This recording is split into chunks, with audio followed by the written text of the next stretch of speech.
Folks, Black Star Network is here.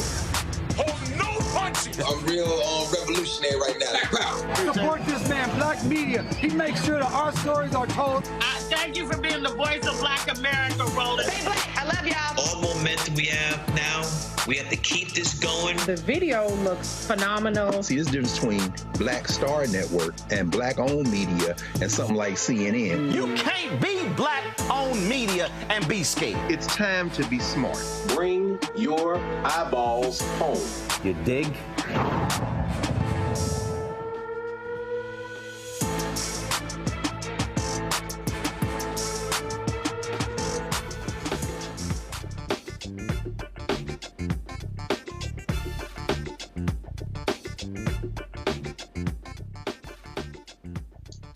It's Tuesday, February 6, 2024, and I'm Candace Kelly. I'm filling in for Roland Martin just for 1 hour. Snoop Dogg and Master P are taking on retail giants Walmart and Post Foods for allegedly keeping Snoop Dogg cereals off store shelves. Attorney Ben Crump and Master P are here to explain what they say is being done that's keeping their products from consumers. Vice President Kamala Harris stopped in Savannah, Georgia today for her Fight for Reproductive Freedoms Tour. We'll hear some of what she had to say about the state with the 6-week abortion ban. And a federal appeals court rules that Trump is not immune from prosecution. Brett Farve may have to shell out more money to repay those Mississippi welfare funds he mistakenly received. And a Colorado settles with a Black family who was held at gunpoint for hours after cops thought they were in a stolen car. We'll also continue reflecting on the Flint water crisis with a former city official. And in our marketplace segment, a Black-owned business calls out Fabletics for using their brand for Black History Month marketing. The founder and CEO of Actively Black will be here to explain it all. It's time to bring the funk on Roland Martin Unfiltered, streaming live on the Black Star Network. Let's go. He's got it. Whatever the miss, he's on it. Whatever it is, he's got the scoop, the fact, the find. And when it breaks, he's right on time and it's rolling. Best believe he's knowing. Putting it down from sports to news to politics. With entertainment just for kicks, he's rolling.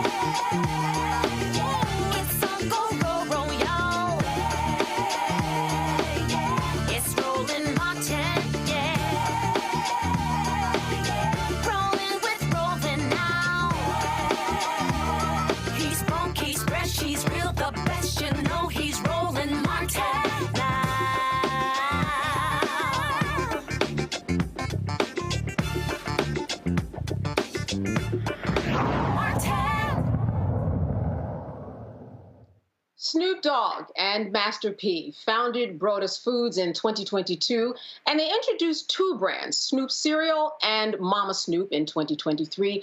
Their attorney, Ben Crump, filed a lawsuit against Post Foods and Walmart. Now, according to Crump, Post Foods used deceptive practices to sabotage the cereal brand, while Walmart prevented them from being placed on store shelves. And Attorney Crump joins me now. Thank you so much for being with us this evening. I know that this has been quite a journey because this is something that the founders of these companies really believed in, and now they have to file a lawsuit. Talk to me a little bit about what brought this lawsuit about. Certainly, Candace, and thank you for having me to talk about this very important case during Black History Month. And this is so consistent with what you and Roland Martin stand for with the Black Star Network. It's about Black-owned businesses trying to make products so our people won't always be consumers, but we will be producers. And so that's what Snoop and Master P endeavored to do, build a company to give a quality product to support our community, and people can have healthy, nutritional options, and they could then pass on generational wealth to their children, just like Mr. Kellogg did, just like Mr. Post did, like Mr. General Mills, Mr. Walton and Walmart. But they intentionally, we believe, and we have videos that show visual evidence that they never would put Snoop cereal on the shelves. They kept it in the back of the storeroom. And so Snoop has 250 million followers on social media. People were coming trying to get the cereal, but they could never get it because it was never on the shelves. And this, we allege, violated the agreement between Post cereal that was distributing for Master P and Snoop and Brodus Foods and Walmart, because they never put it on the shelves. And Candace, that's why we filed a lawsuit based on breach of contract, breach of fiduciary duty, fraud, collusion, and conspiracy to sabotage Snoop cereal. Now, Benjamin, what I understand is that Post at one point actually wanted to buy this brand, but then they decided, okay, we'll have an agreement with you. And I find that very interesting that it seems as though they're actually competitors and that they didn't put their particular brand, according to you, on the shelves alongside their Post brand. And that really is what at issue here, and that they did not put their brand really in the forefront alongside their brands. Well, that is certainly what Snoop and Master P believes, that they wanted to knock out the competition of Snoop cereal being beside the Post cereal. And it was unbelievable. They had it where you could go on the internet on Amazon or eBay and you could get Snoop cereal for $11 and $13, but if it was on the shelves like they had negotiated and intended it to be, it would have been less than $4 a box, just like Post, just like Kellogg's, and just like General Mills cereal. But it did not have a chance to succeed. And to add insult to injury, then they had the audacity, after not putting the cereal on the shelves, to then try to charge chargeback fees to Snoop and Master P. Now, I understand that we have Master P with us now. I wanted to bring you in. So I would imagine that a lot of people were getting to you behind the scenes saying, listen, we can't find this cereal, which seems to be a shame. And as Ben said, with 250 million followers, you would think that that cereal would be moving very quickly. Yeah, no, it was probably the most brand that when you look at like being notarized, the world knew about this product, whites, black, Asian, Latino. So it wasn't just the African Americans that was looking for this product.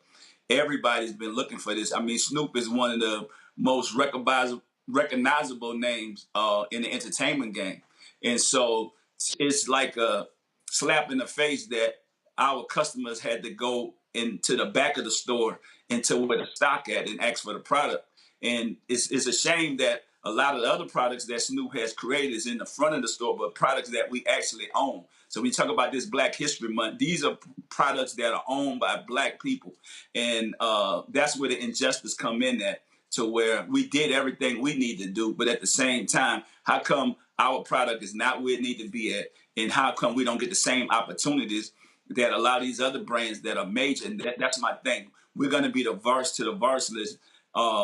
There's a lot of people out here that created big products and brands, but nobody never get a chance to go up against these companies when it's injustice or it's wrong, or just when everybody talk about diversity. These major companies talk about, we putting diversity. I'm saying, okay, if you putting diversity, show me how many Black-owned products that have been turned into multi-billion-dollar companies.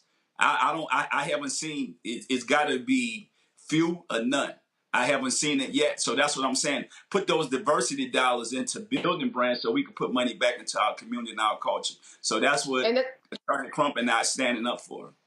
And that's part of what your goal was originally in starting. Actually, anything that you do is taking that money, putting it back into Black communities and the culture. When did all of this come to a head? When did you realize, Master P, that you have the evidence to move forward to a lawsuit, and then you reached out to Benjamin Crump? When I went into a Walmart store and had to go in the back of the stock room and get my product, with me and Snoop has created to build a brand. So when you look at these other brands that Post and Kellogg's and General Mills have built, these are family brands. I think a lot of people want us to be celebrity brands. No, We have characters on our product, just like they have characters. We can compete with any product that's out there. And I said, well, if the fans going online and people going to Amazon, how come our product is in the back of the shelves in the storage room? And people are going into these stores. I'm talking about we got millions of people going into these stores looking for the product and brand. That's when I realized, I said, Snoop, we got to stand up not only for us, but we got to stand up for every older person, every young person that got a product and a brand that thinks that they're going to change their community and their culture, and they don't even have a shot. So this is bigger than us.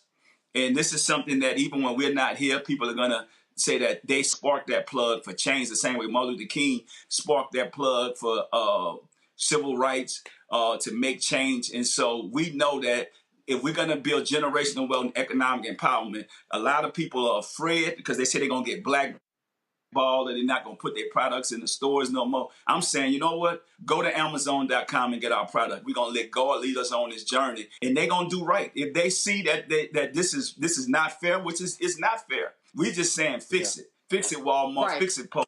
Let's be fair. We're not saying that we're not thankful for the opportunity. We are thankful for the opportunity. But if you don't want us to succeed or win, you're wasting everybody's time.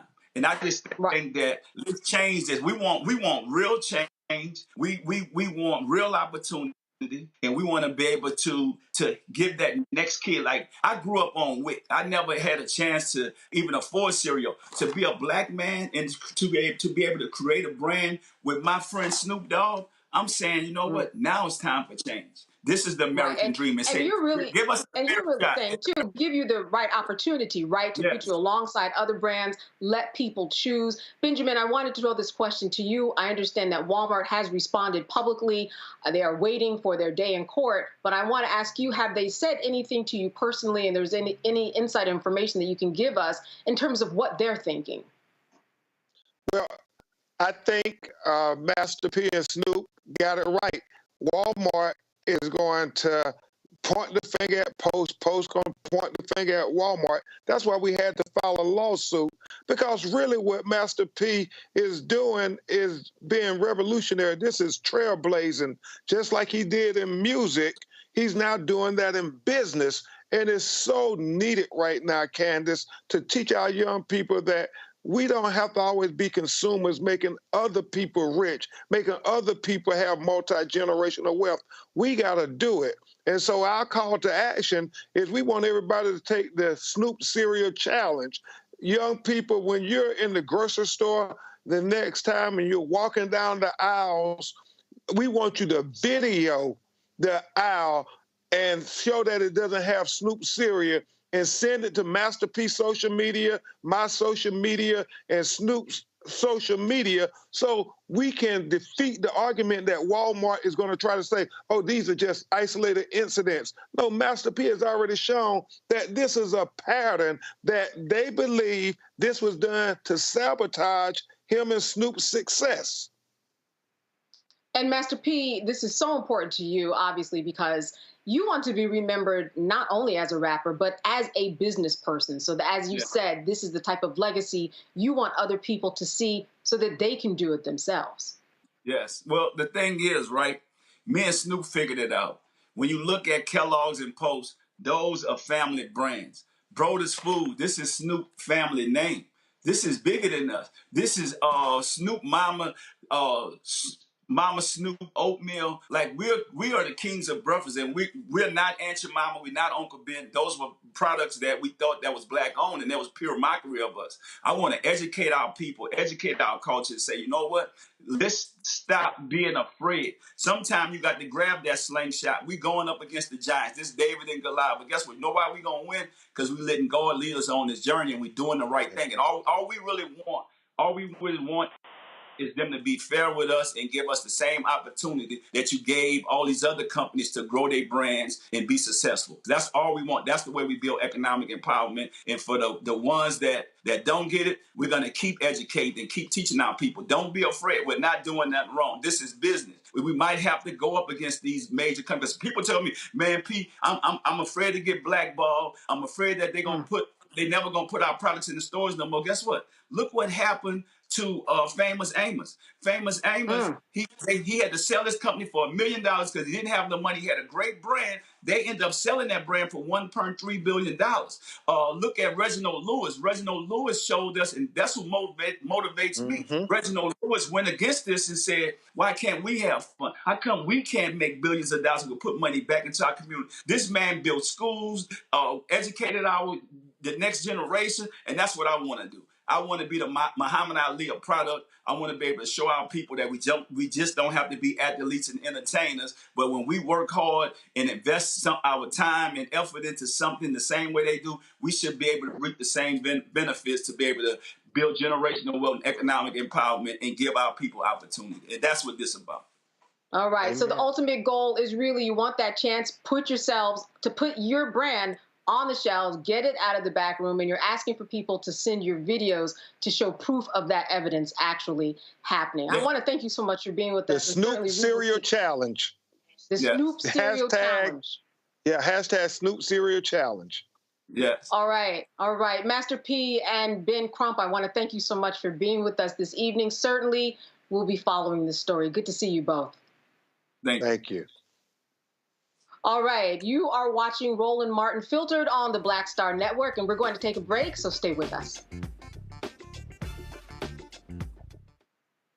For the last 15 or maybe 16 years, 18 years, I'll say, since when I moved to LA, I hadn't had a break. I hadn't had a vacation, probably a week vacation here and there. Right. This year, after I got finished doing Queen Sugar and we wrapped it out, because I knew I had 2 TV shows coming on at the same time, I said, I'm going to take a little break.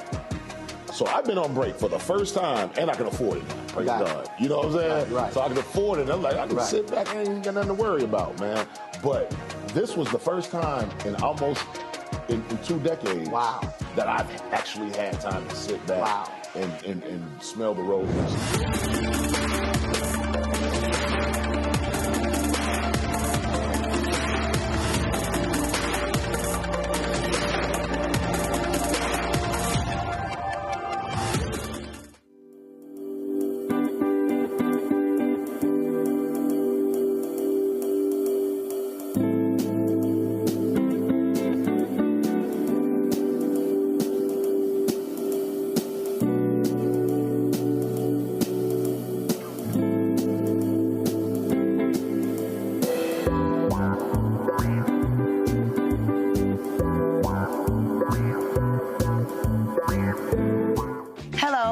J. Parker, Trudy Proud on the Proud Family, Louder and Prouder on Disney+.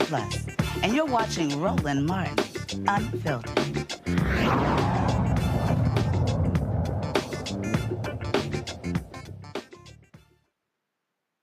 All right, so we were talking about this lawsuit that Master P and Snoop Dogg filed against Post and Walmart.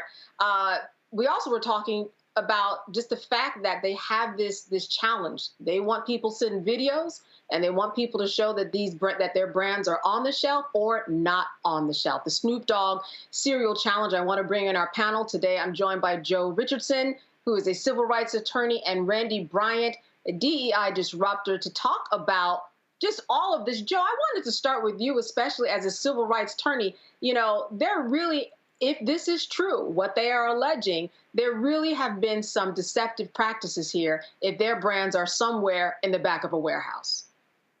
Sure. It would be quite strange given their popularity, given the brand recognition that exists. But is it the most unusual thing to hear of someone going into business with someone else with the effect of sabotaging it? That's not unusual.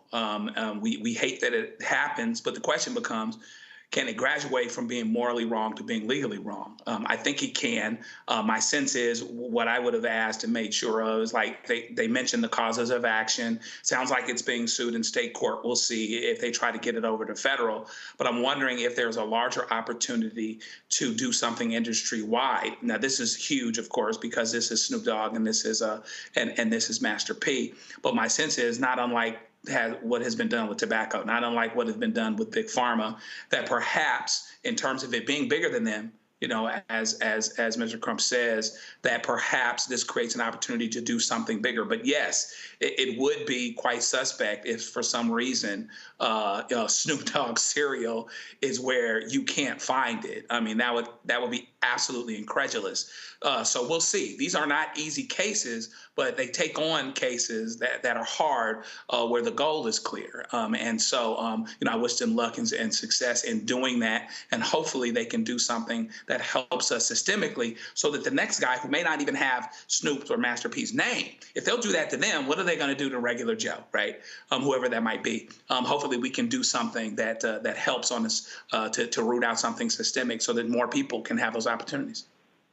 And really what these courts are going to be asking is whether or not there was, in terms of the deceptive branding, was there a monopoly here? Does Post have a monopoly when it comes to cereal? Are there some unfair practices? Because look, at the beginning, they wanted to actually buy this brand. So it sounds like they wanted to take over and then perhaps allegedly decided, you know what, we'll team up with you, but we're really not going to team up with you, kind of wink, wink. Randy, what do you think about this particular case, what Master P had to say, and the deceptive practices that they are alleging? Sadly, I've heard of other cases like this before where minority business owners' products are not at all being displayed in stores. You have to understand, even when they get to the store, you have to depend on stores to be fair and want to show our products and put them on the shelves. So, space in stores is there's a battle there. So this is not the first time that I've heard that our products have been hidden. What I really appreciate is that we have two strong businessmen and two, very popular names who can push this and bring it to the forefront and fight. So hopefully there will be some changes across the board. And I also like that they are smart enough to say, let's get everybody involved. Let us know if you see our cereal or if you don't see our cereal, because that can serve as evidence. And so they have that's what I love about the onset of social media. Everyone is now involved in the case and participating and showing that this product has or has not been hidden. So I think it's very smart on their parts and good marketing. Yeah, absolutely. And Joe, it really does come down to the evidence. What can they prove? And part of the evidence, and they mentioned, Ben mentioned this, was the chargebacks. And these start happening when brands don't sell, or maybe you put a product online or in a store that's for sale, maybe somebody brings it back, or maybe you don't make the money that you said you would have made, and then they charge that back to the actual owner. And I would imagine that, as he said, if Snoop Dogg has 250 million followers, what is going on, why their brand may not be flying off the shelves? So I think when it comes to evidence, this hashtag that they have going on certainly is going to be to prove to be something very good for them in court if they can show that their brands just are not alongside the brands of Post.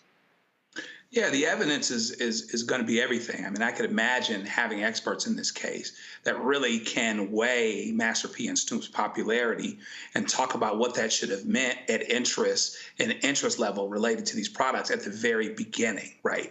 I could imagine foreseeing that.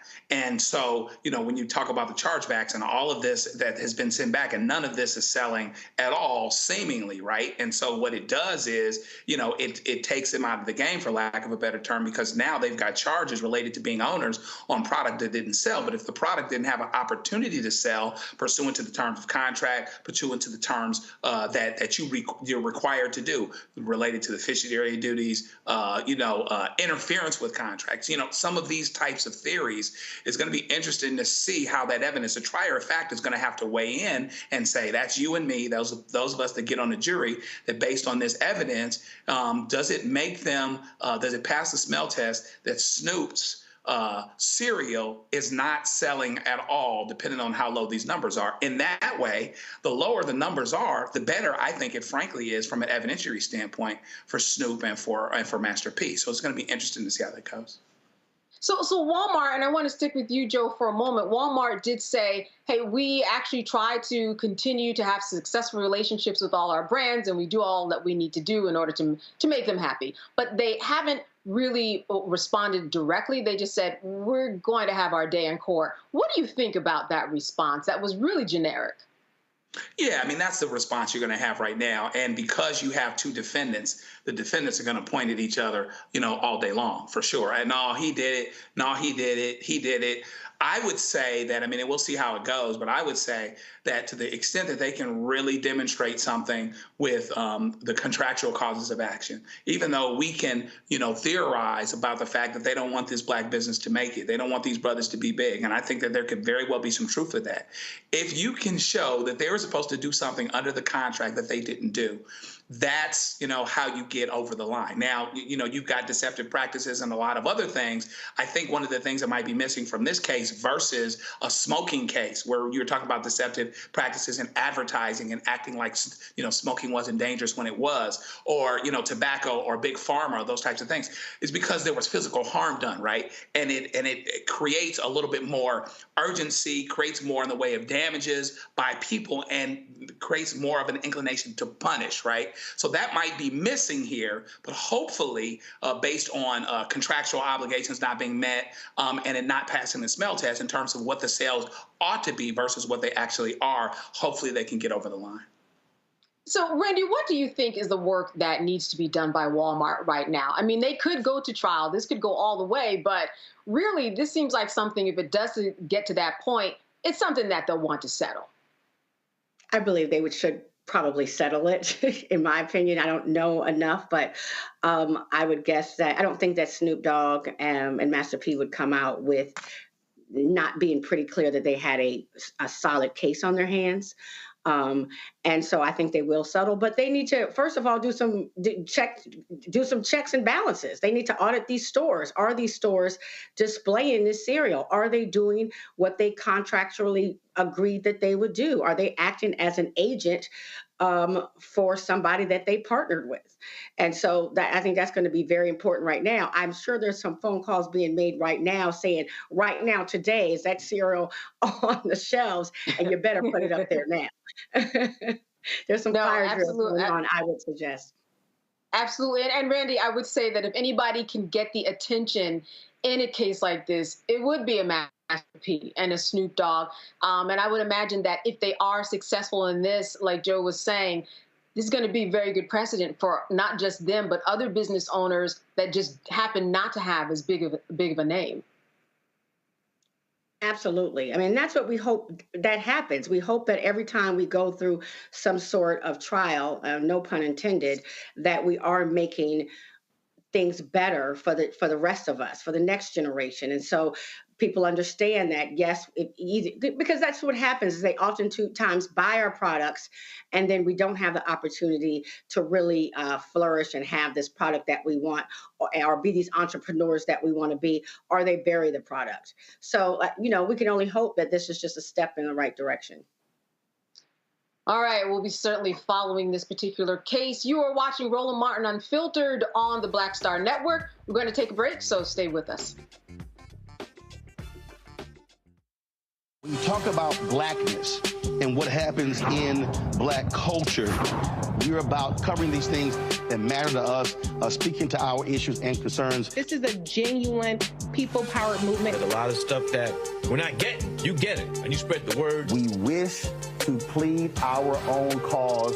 Too long have others spoken for us. We cannot tell our own story if we can't pay for it. This is about covering us. Invest in black-owned media. Your dollars matter. We don't have to keep asking them to cover our stuff. So please support us in what we do, folks. We want to hit 2,000 people, $50 this month, raise $100,000. We're behind 100,000, so we want to hit that. Y'all money makes this possible. Checks and money orders go to P.O. Box 57196, Washington, D.C. 20037-0196. The Cash App is $RM Unfiltered. PayPal is R Martin Unfiltered. Venmo is RM Unfiltered. Zelle is RolandSMartin.com. On the next A Balanced Life with me, Dr. Jackie, how big a role does fear play in your life? Your relationship to it and how to deal with it can be the difference between living a healthy life, a balanced life, or a miserable one. Whenever the power of fear comes along, you need to put yourself in that holding pattern and breathe, examine, find out if there's something that your survival instinct requires you to either fight or take flight. Facing your fears and making them work for you instead of against you. That's all next on A Balanced Life on Black Star Network. What's up, everybody? It's your girl, Latasha from the A. And you're watching Roland Martin Unfiltered.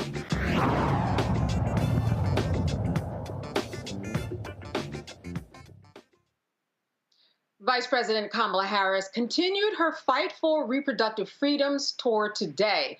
Now, Harris's third stop on the tour was Savannah, Georgia, while the vice president highlighted how extremists have enacted abortion bans that threaten women's health, force women out of state to receive care, and criminalize doctors in states like Georgia. She was met with some protest. Here's a look at what happened. Healthcare crisis. And in that way, there is nothing about this moment that is hypothetical. Today, in America, more than 1 in 3 women of reproductive age live in a state with an abortion ban. 1 in 3 women of reproductive age live in a state with an abortion ban, including more than 2.5 million right here in the state of Georgia. And let us understand what that really means. Let us understand the horrific reality that women face every single day since the Roe decision was overturned. Folks, I have met women who have had miscarriages in toilets because they were refused care. I met a woman who went to an emergency room during a miscarriage and was turned away repeatedly because the doctors there were afraid they might be put in jail for helping her. And it was only at the point that she developed sepsis that she received care.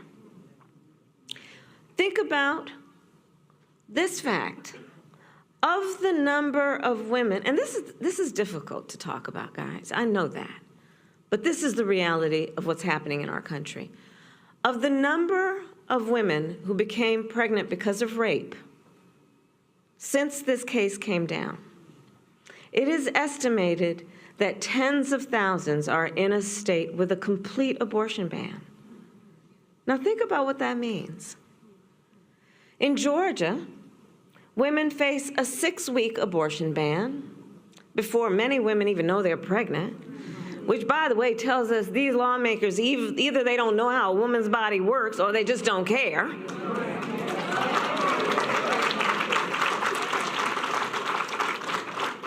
And in Georgia, because of the way the law is written, no exception for rape or incest unless they file a police report to get permission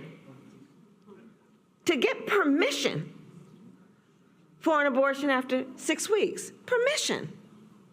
So as a former prosecutor, again, we got to break this down, okay? Here's what we're talking about. So this means she needs to walk into a police department, be questioned by a police officer. If she lives in a small town, it might be somebody she knows. And she will be required, after what she's been through, required to recount the crime even if she don't want to talk about it. She will be required to report on someone even though the consequences of that may expose her to more harm. Simply because she wants to exercise her right to make a decision about what happens to her body next. Think about what this means. And for many of these women, all of this means that in order to access the care they need, they have to leave Georgia. They have to leave their home. They have to leave their family or friends who might be with them through this moment to give them comfort and care, to travel to a state that protects reproductive freedom. And understand there's only one state in the South without an abortion ban, the state of Virginia. In the entire South, 1. A 6-hour drive from here in Savannah. Now, the majority of women, we also know, who have abortions are mothers. So again, let's break down what this means. For her to travel to receive care, well, God help her if she does not have paid leave or affordable child care. God help her if she does not have the savings necessary to buy a plane, train, or bus ticket to get where she can receive the care she wants and needs, or to book a hotel room. And by the way, while these extremists behind these laws say they are motivated by the health and well-being of women and children, while they say that, they have been silent on the crisis of maternal mortality. Silent. Georgia has one of the highest rates of maternal mortality in our nation. Black women are 3 to 4 times more likely to die in connection with childbirth than other women. And the top 10 states with the highest rates of maternal mortality all have abortion bans. The hypocrisy abounds. So, Georgia, there is a profound harm happening in our country because of the state of the law. The reality in real time across our country is that for every story we hear, there are so many we don't. Today, an untold number of women are silently suffering. Women who are being judged, who are being made to feel as though they did something wrong, that they should be embarrassed, made to feel alone. And I say, I do believe that as a nation, that is not what we stand for. I do believe that. So I say to these women, we see you, we see your incredible strength, and we are here with you. And in this healthcare crisis, please do understand who is to blame.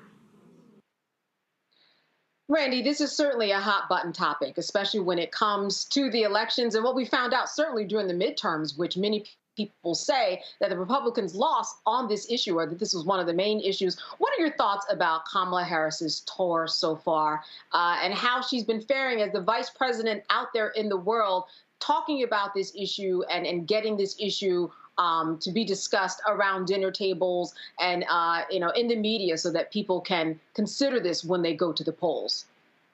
It's smart. It's a smart move to have her out there actually discussing this issue, because it is an issue that will change the way people vote. It's one of those issues that can greatly swing a person one way or the other. So it is good. I'm happy to see that the Democrats are coming out and being very strong and saying where they stand and pointing out the problems with the other side's option, because there will be many people who are going to vote for Democrats for the first time, specifically because of reproductive freedoms. So I believe it's smart. I believe that she's done a very good job of saying this is a tough subject, and and highlighting that it's not something that's light, but we need to discuss it, and this is where we are. And these are the real repercussions that occur when someone does not have the right to control what happens with their own body. So I think it's excellent.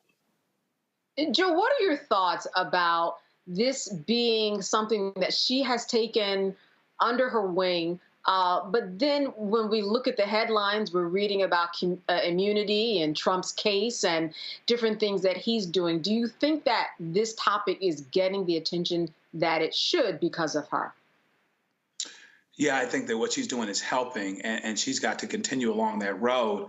COVID created the urgency 4 years ago that got people to the polls. I think abortion can be one of those issues that does the same thing this year.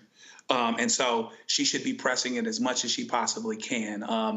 In Florida, as you know, it looks like it will make the ballot so that the state can do a constitutional amendment allowing abortion. And those types of things are getting people to the polls. I want to key in on the irony of what she pointed out of the hypocrisy that you hear. I don't actually call these folks, a lot of these folks pro-life. I call them pro-pre-birth. Because there's no family leave, there's no, it dealing with the issues of parent mortality and all of the other things that could create a situation to make a difficult decision a little bit easier, knowing that you would have some kind of support when there's not, maybe there's not a man in the picture. We aren't talking about the men at all. They're just getting off scot-free here. And so, the hypocrisy is really quite amazing, but it is one of these issues, one of these urgency issues that I think that they should press quite a bit, particularly because it's going to hopefully get women to the polls, get them concerned, and might be the one issue situation that might change a yes vote to a no vote, or might change this person that you're voting for to that person that you're voting for because of this issue. This is one of those issues that is a table turning type of issue. And she's good for going out, talking about it, talking about how much it's prevalent, particularly in the states that are the poorest and that have some of the poorest outcomes. They're the ones that have bans. I have a young daughter in South Carolina now, and they have a 6-week abortion ban. And so you really have to pay attention to it, and I think she's great to draw attention to it. This can be a good issue for her to particularly to raise awareness that people will then take to the polls with urgency. Randy, the vice president, she kicked off this tour on the 51st anniversary of Roe v. Wade.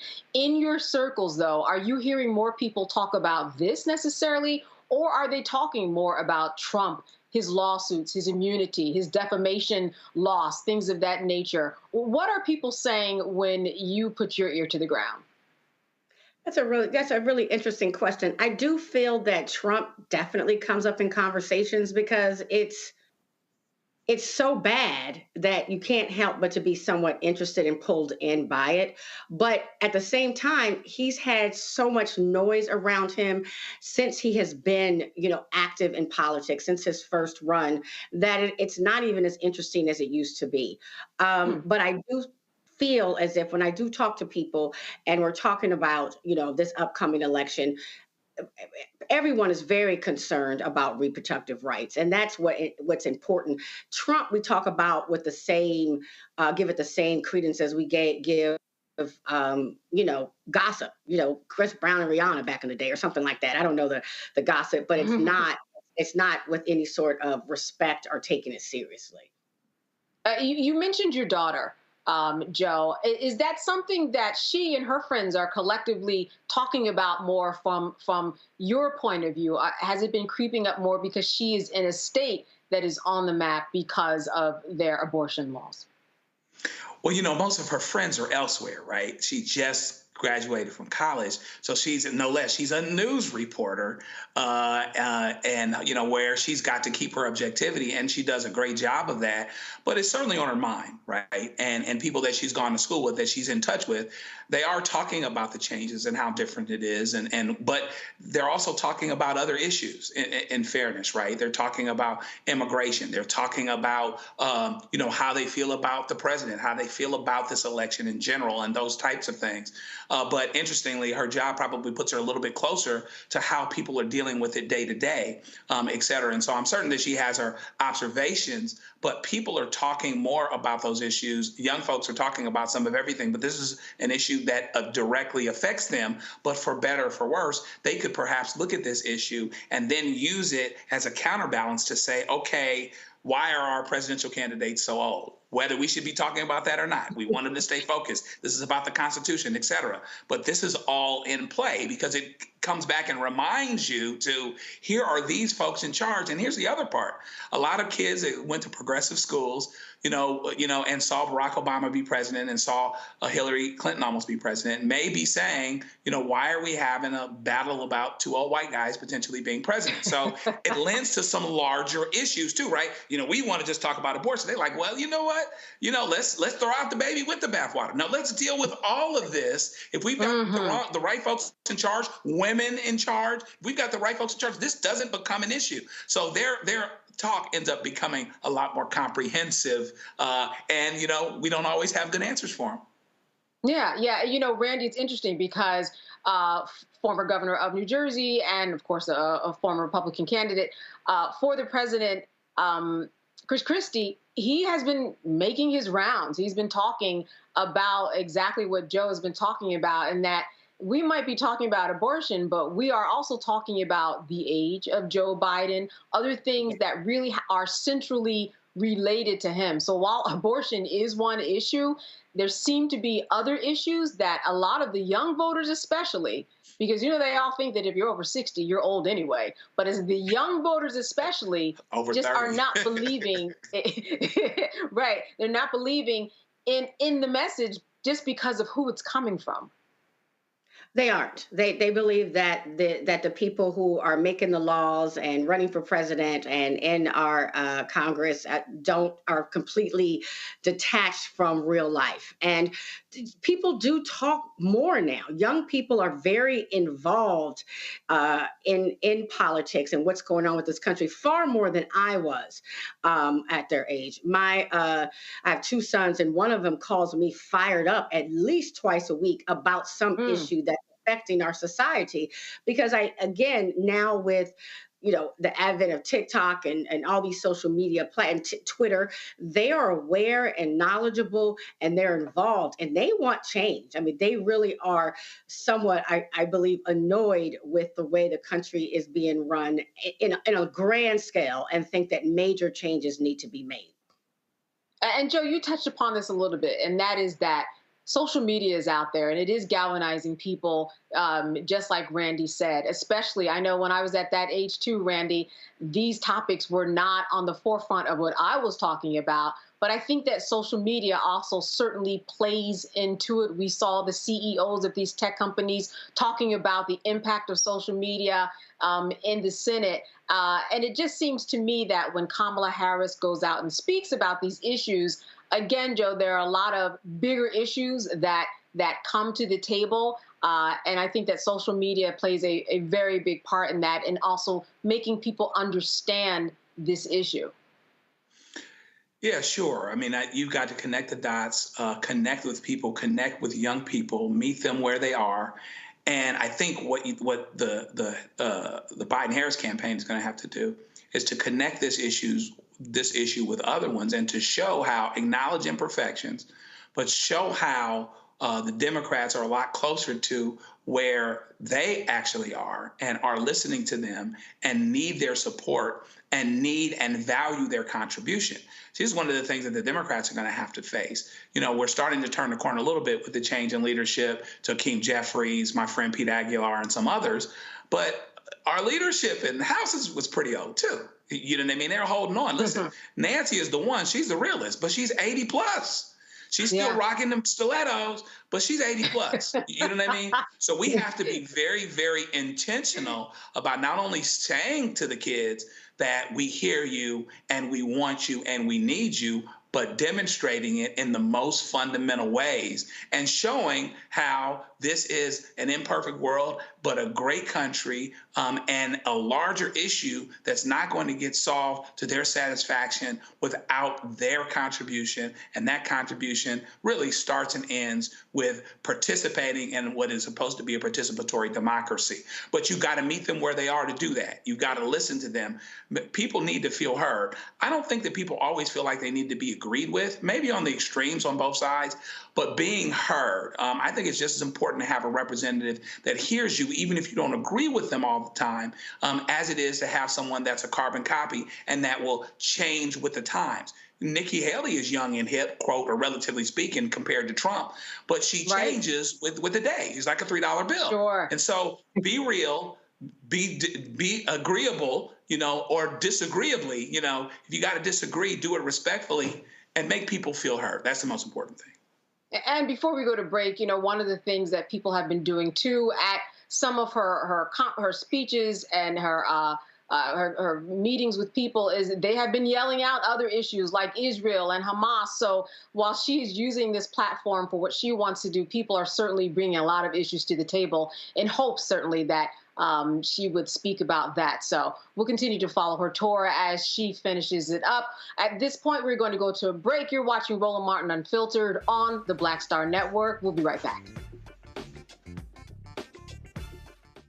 Hatred on the streets, a horrific scene, a white nationalist rally that descended into deadly violence. White people are losing their damn minds. As an angry pro-Trump mob storms the U.S. Capitol, we're about to see the rise of what I call white minority resistance. We have seen white folks in this country who simply cannot tolerate black folks voting. I think what we're seeing is the inevitable result of violent denial. This is part of American history. Every time that people of color have made progress, whether real or symbolic, there has been what Carol Anderson at Emory University calls white rage as a backlash. This is the rise of the Proud Boys and the Boogaloo Boys. America, there's going to be more of this. Here's all the Proud Boys, guys. This country is getting increasingly racist in its behaviors and its attitudes because of the fear of white people. The fear that they're taking our jobs, they're taking our resources, they're taking our women. This is white fear.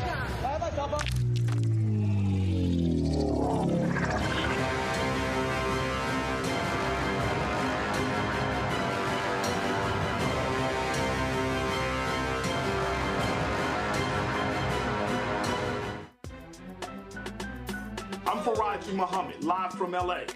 And this is The Culture. The Culture is a two-way conversation. You and me. We talk about the stories, politics, the good, the bad, and the downright ugly. So join our community every day at 3 p.m. Eastern and let your voice be heard. Hey, we're all in this together. So let's talk about it and see what kind of trouble we can get into. It's The Culture, weekdays at 3, only on the Black Star Network. Next on the Black Table with me, Greg Carr. Immigrants lured off Texas streets and shipped to places like Martha's Vineyard and Washington, D.C. Believe it or not, we've seen it all before. You people in the North, you're so sympathetic to black people, you take them. 60 years ago, they called it the Reverse Freedom Rides. Back then, Southern governors shipped black people north with the false promise of jobs and a better life. It's a part of a well-known playbook being brought back to life. So what's next?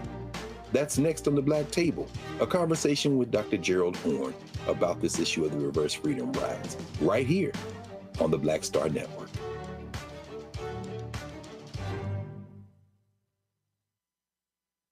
A new year for a new you.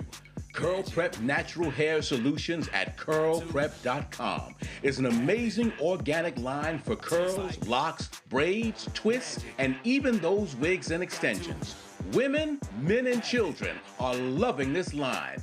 Look at this video and you be the judge. People line up to see this product in action at hair shows, and when they take a seat and try it, they don't believe it's their hair.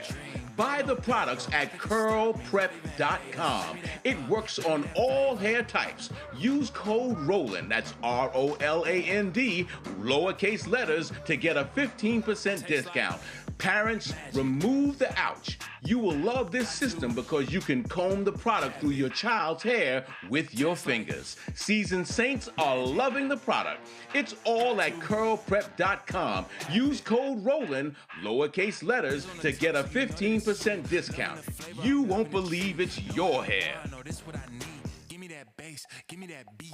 Hit on your tongue, I can feel an explosion. I'll take another if we... On the next Get Wealthy with me, Deborah Owens, America's Wealth Coach, the wealth gap has literally not changed in over 50 years, according to the Federal Reserve. On the next Get Wealthy, I'm excited to chat with Jim Castleberry, CEO of Known Holdings.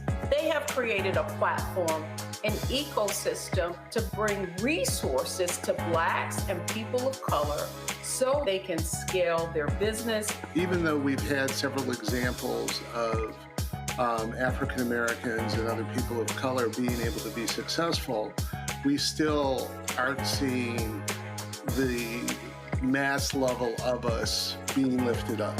That's right here on Get Wealthy, only on Black Star Network. Hi, I'm Jo Marie Payton, voice of Sugar Mama on Disney's Louder and Prouder Disney Plus, and I'm with Roland Martin on Unfiltered.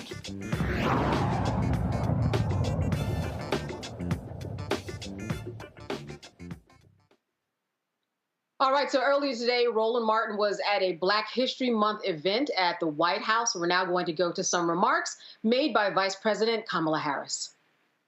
So during Black History Month, we come together as a nation to honor and celebrate our history. The history of Black excellence and leadership, culture and creativity, resilience and resistance.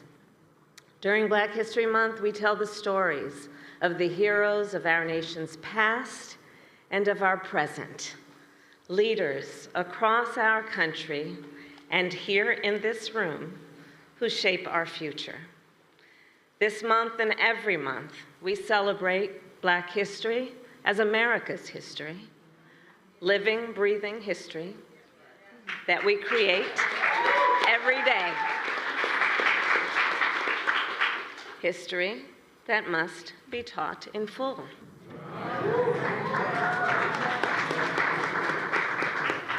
History has also taught us that we must see clearly and speak truth about the moment we are currently in. And today that means we must speak truth about the full-on attack we witness in states across our nation on our most fundamental freedoms, including the freedom to learn and acknowledge our nation's true and full history. Across our nation, we have witnessed extremists who try to erase our history. They censor history textbooks and cancel history classes.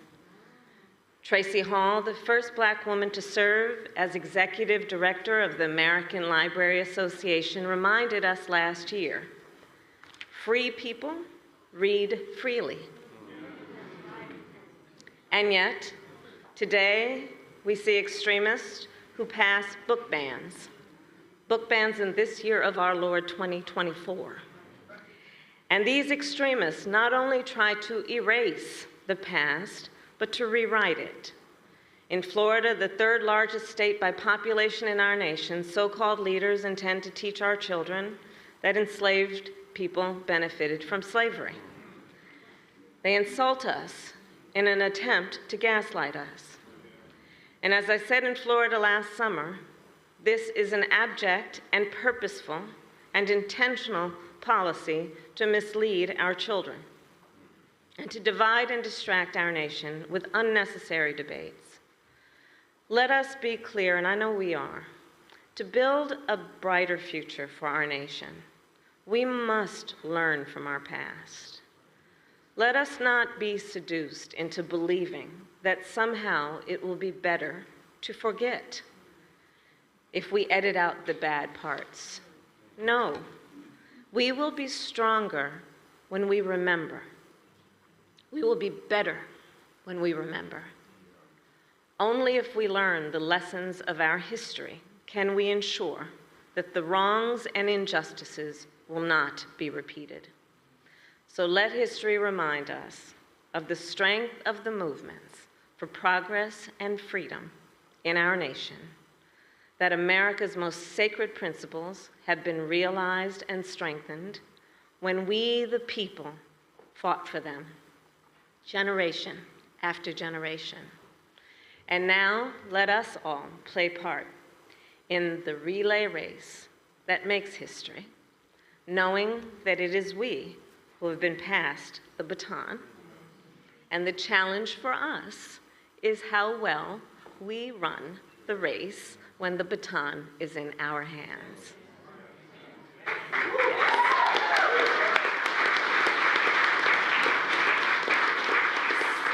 So in this moment where we know there is a coexistence between all that is about the history of struggle and the history of celebration knowing of our successes. During this month and always, let us celebrate the heroes and the excellence as we fight for our country and its most sacred ideals, knowing we are made for this moment. And so was our President, Joe Biden.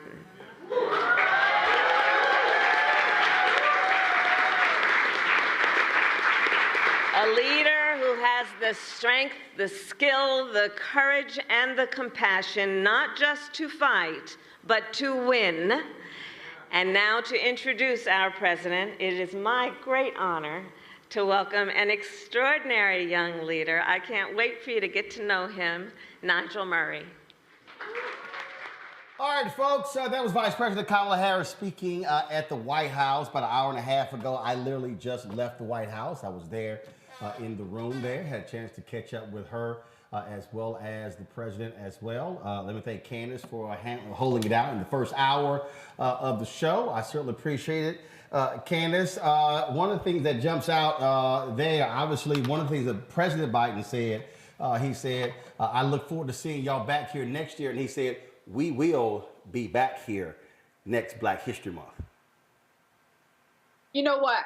I think that's important. I think it's good for him to say, listen, I have hope that I will be here. Maybe the numbers might say something different. South Carolina proved to be on his side when it comes to the primaries. He's got a long road ahead of him, as we've been talking about on the show, for people to believe in him and his age and what he can offer. But certainly he's keeping up the faith, and maybe we will see him next year. All right then, Candace, I certainly appreciate it. Thanks a lot. To that particular point there, Randy, look, they understand it is a long road to hoe here, but the reality is we see how the economic numbers are changing, and they are putting their campaign together. And then again, you got Donald Trump where you have the appeals court who just ruled he does not have any immunity just because he's a former president, and the Supreme Court is likely not even going to take that case up. And so that means that his trial, the one leading the insurrection, that could start in the spring.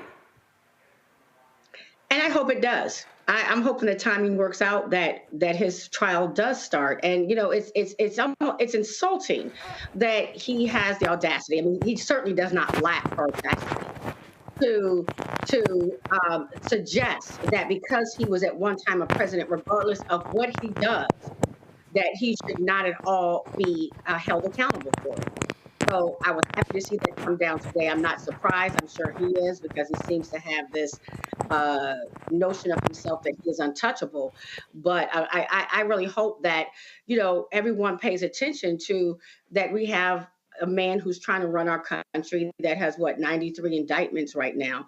Very serious, very serious situation. Joe, again, it's always interesting seeing his supporters act as if none of these things matter, but the reality is they are supporting an insurrectionist, and he has issues with himself in terms of Republicans as well as independents saying, I can't support this guy. Right. I mean, it's going to be interesting to see how it pans out, how it shakes out, and what they're planning, because I don't think that the Trump campaign can grow its voters. They can turn out the voters that are inclined, but I don't know that they can grow into other areas. Certainly Democrats wouldn't be supporting them. Independents would be very, very unlikely to support them, I would think. And so, because these campaigns are normally won in that space somewhere, the ability to convert some folks, bring some folks out that wouldn't otherwise be brought out or whatever else, he'd have to bring a whole lot of folks out. Now, of course, he's relying on, voter suppression and some of these other things to make the pot smaller, make the numbers of people actually voting smaller. But it is not good news. People talk about how, oh, my God, he seems to be getting stronger. It's like, he's supposed to be kryptonite, but it's making him stronger. It's not good news that this cat is being prosecuted in 4 different cases. It's not good news that he's got $100 million judgments against him.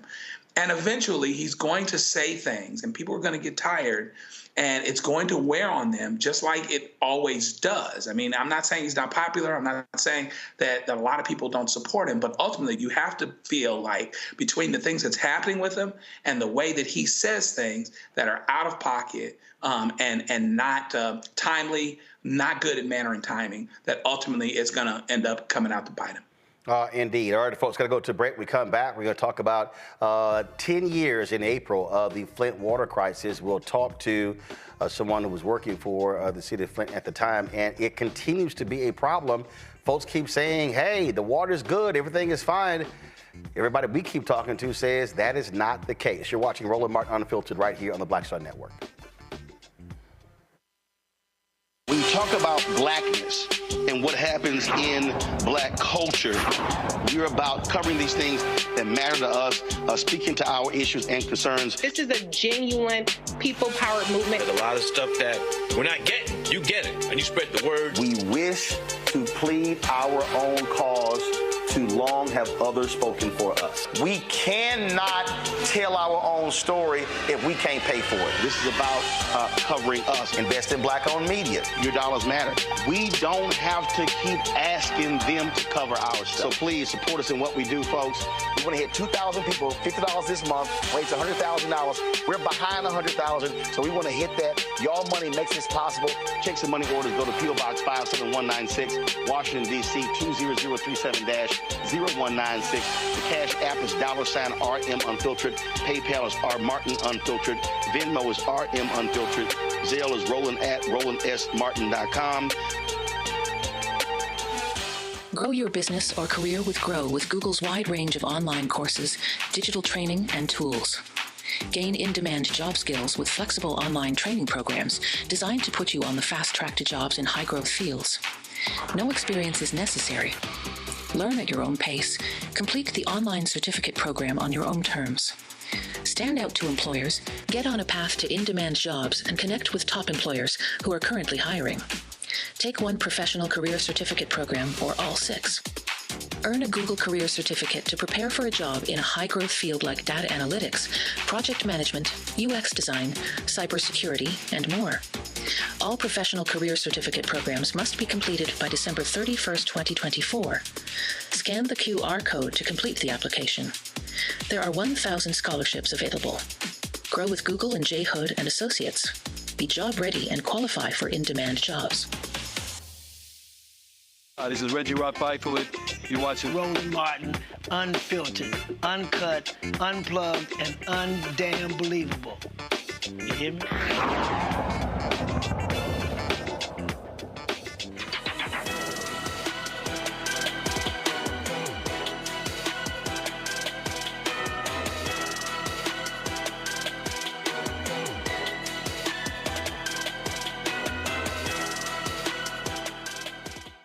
Environmental justice experts called it the most egregious example, folks, of environmental injustice and racism in recent U.S. history.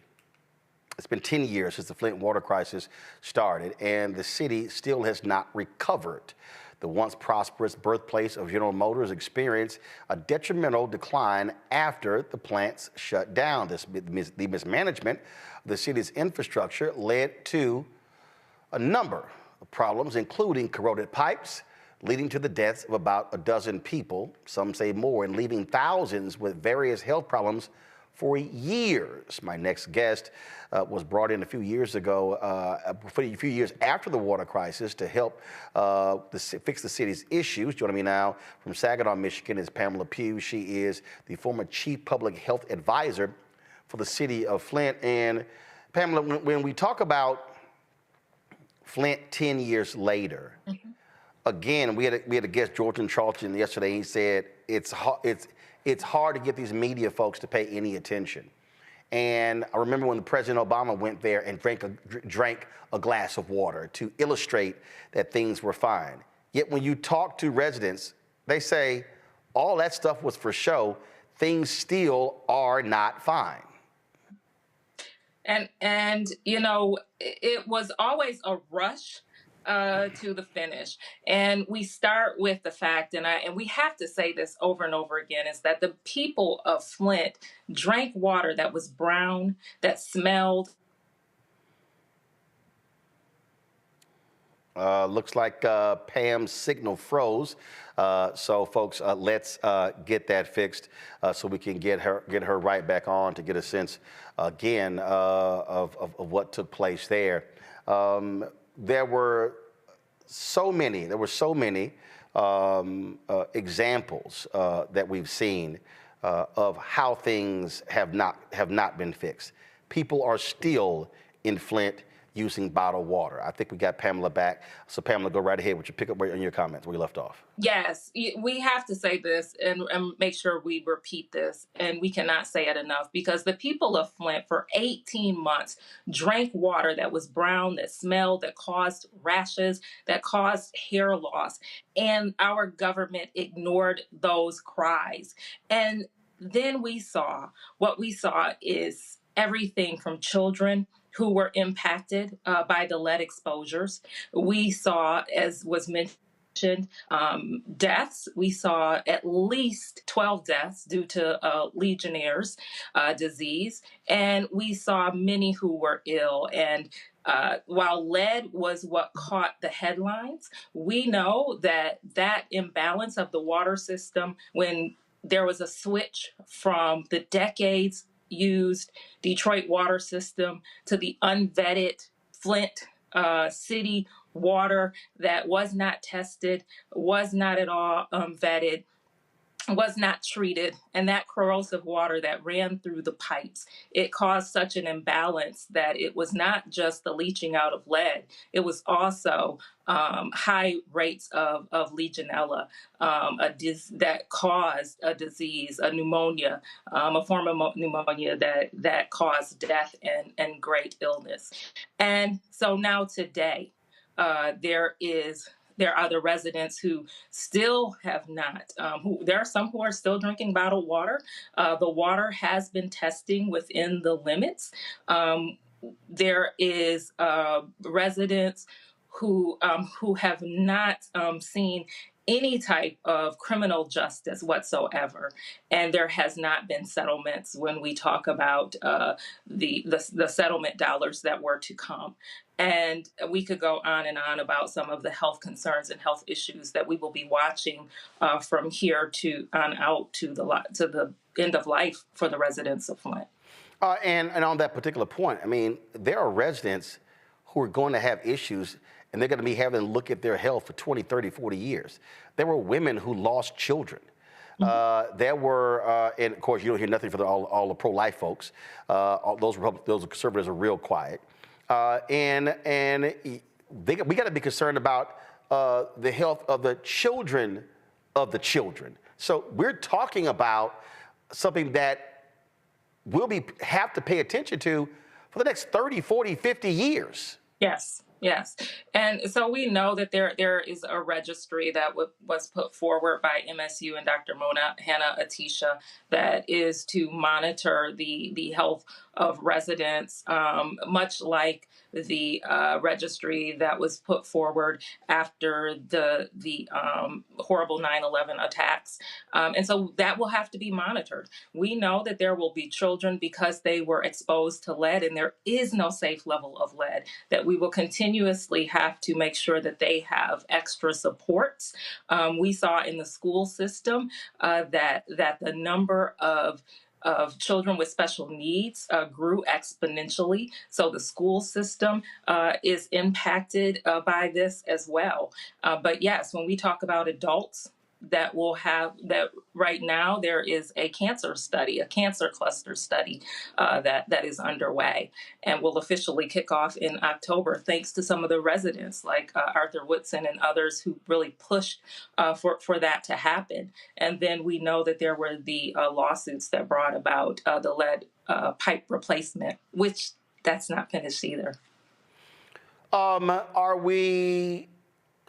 Snyder, Republican, he was in charge, but are we seeing Democratic leaders? Are they doing more to help the folks there, or is it pretty much, you know what, out of sight, out of mind? Those things are pretty much done. We're good.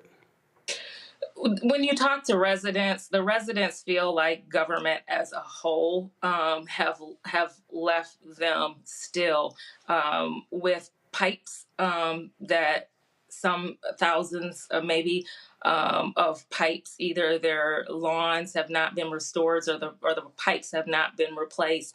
So the residents don't really see D's or R's. What they see is whether or not their health will be restored, whether or not their infrastructure will be restored. And most disheartening is whether or not they can ever trust their government to stand up for them. And, this was a Black and brown community, and this was a low-income community. And we know that this would never have happened in a community that was affluent. Questions for the panel. Joe, you're first. Yeah, I appreciate the insight that you're giving us. I was going to ask, is there anything out there? Two things. First of all, what are the things that are missing? You've talked about this a little bit. Were there agreements to do anything from a settlement standpoint, pipe replacement, that just isn't being done? Is there that component? And then what can people that are not in Flint can actually do? I'm so saddened by this because it's really strongly suggests that things that have to do with Black folks will get a flash in the moment and then they won't care anymore. But what are the things that people like us that are outside of the issue, technically speaking, how can we be involved and be helpful? Yes. Roland, I was on your show. You probably don't remember. Maybe it was October of 2017. And what we really tried to emphasize is that what is happening in Flint will happen in other places if we don't deal with it right now. And so we've seen New Jersey, we've seen Jackson, we've seen other communities that have been impacted by the government not doing everything that it needs to do. So first, realizing that if we don't take care of it, these issues, when we see it happening to the least of us, then we will definitely see it in other places. And we have to realize that and finish the work. So checking in on the people in Flint. And I live 30 miles north. I still spend a lot of time in Flint. I still make sure I'm checking in. And when you listen to the community, what they want is the remainder of the pipes repaired. In 2019, there were 27,000 pipes that were completed and 4,000 that were left. And there are still pipes that are left undone. And we also need to make sure that when we're looking at the criminal justice, that there was no punitive action taken for lives that were lost, lives that were harmed. And again, the trust that will probably never be regained. So looking at that system, once again, when we talk about the criminal justice system and the communities that we're talking about, making sure that we're checking in on Flint and seeing what can be done there still. And then when it comes to the lawsuit, we tout here in Michigan that this was the largest lawsuit in the state of Michigan. But right now, adult residents are set to get about $1,000 as a result, and they've not seen that yet, 10 years after. Randy? So is there a special commission or something in Michigan that is overseeing this issue? I mean, it seems to me that it's not something that we should just trust, and go business as usual. That is a good question. And there is, to my knowledge, there is not. To my knowledge, there is not. We know that our Civil Rights Commission came out and they were researching and looking into the case. And at the end of the day, they wrote a report that said that this was done onto the people of Flint because of systemic racism. And that was the report that was written. And here we are today. Still no criminal charges, still no dollars realized by the residents of Flint, and the pipes yet not replaced. And the lights of all the cameras that were there have gone dark. Well, our goal is to, of course, keep the light and the attention on it because, again, there are still issues that are left unresolved. Pamela P., we surely appreciate it. Thanks a lot. Thank you. Thank you. Folks, we'll be right back on Roland Martin Unfiltered on the Black Star Network.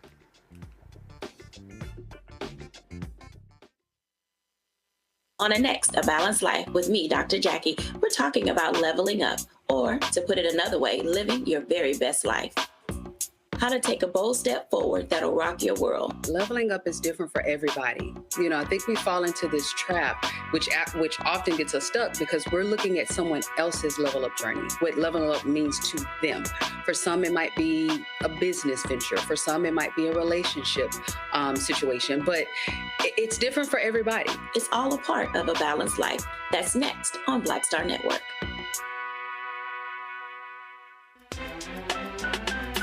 I'm Faraji Muhammad, live from LA. And this is The Culture. The Culture is a two-way conversation. You and me. We talk about the stories, politics, the good, the bad, and the downright ugly. So join our community every day at 3 p.m. Eastern and let your voice be heard. Hey, we're all in this together. So let's talk about it and see what kind of trouble we can get into. It's The Culture. Weekdays at 3, only on the Black Star Network. For the last 15 or maybe 16 years, 18 years, I'll say, since when I moved to LA, I hadn't had a break. I hadn't had a vacation, probably a week vacation here and there. Right. This year, after I got finished doing Queen Sugar and we wrapped it out, because I knew I had 2 TV shows coming on at the same time, I said, I'm going to take a little break. So I've been on break for the first time, and I can afford it now. Praise God. You know what I'm saying? Right. So I can afford it. I'm like, I can sit back and ain't got nothing to worry about, man. But this was the first time in almost in 2 decades that I've actually had time to sit back and smell the roses.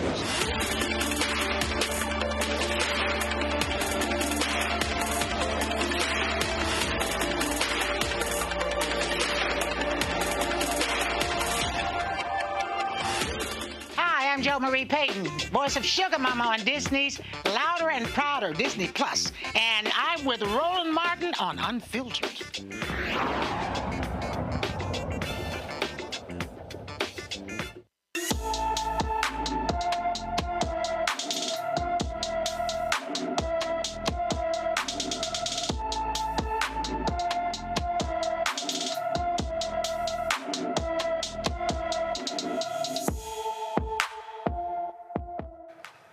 Olivia Chukwet has been missing from Lincoln, Nebraska since December 18th. The 18-year-old is 5 feet 6 inches tall, weighs 145 pounds, with black hair and brown eyes. Anyone with information about Olivia's disappearance is urged to call the Lincoln, Nebraska Police Department at 402-441-6000, 402-441-6000. Colorado City will pay a black family over $1 million to settle a civil rights lawsuit. In August of 2020, Brittany Gilliam was having a Sunday fun day outing with her 17-year-old sister, 6-year-old daughter, and 2 nieces, 12 and 14, when they encountered Aurora police officers. The officers, who thought Gilliam was in a stolen vehicle, ordered everyone out and handcuffed Gilliam, her sister, and her 12-year-old niece. Officers forced Gilliam's 6-year-old daughter and 14-year-old niece to hold their hands above their heads while face down on the pavement because the handcuffs were too big for the youngest girl. The family was detained for 2 hours until a sergeant arrived. Police said her license plate matched one of a stolen motorcycle. Officers later found out that the motorcycle had plates from a different state. The family was awarded $1.9 million.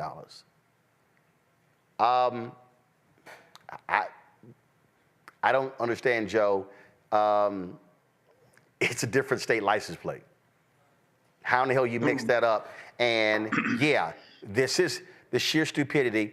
And thank goodness this family, look, yes, $1.9 million, but they're still dealing with the trauma of this.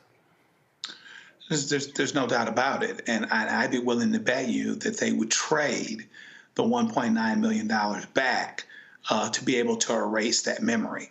It's something that they'll never forget, particularly those young children. That is childhood trauma, 101. What they will associate with seeing police, where they'll probably get nervous anytime a policeman drives down the street around them. Again, the police are supposed to protect and serve, right? And at the end of the day, there's no doubt, there's no issue with these police officers with these guns and these belts and all this other stuff that they have feeling unsafe because these small black people are in this car. There was small and young Black people. There's no need for them to do all this. But at the end of the day, they probably did it because they thought that they could get away with it.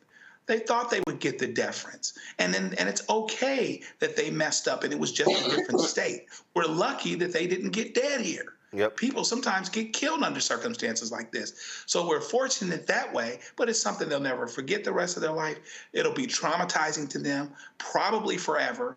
And this is another reason why, we harp about the beginning of trust being accountability. This is just an unforced error. They didn't have to do this at all. Indeed.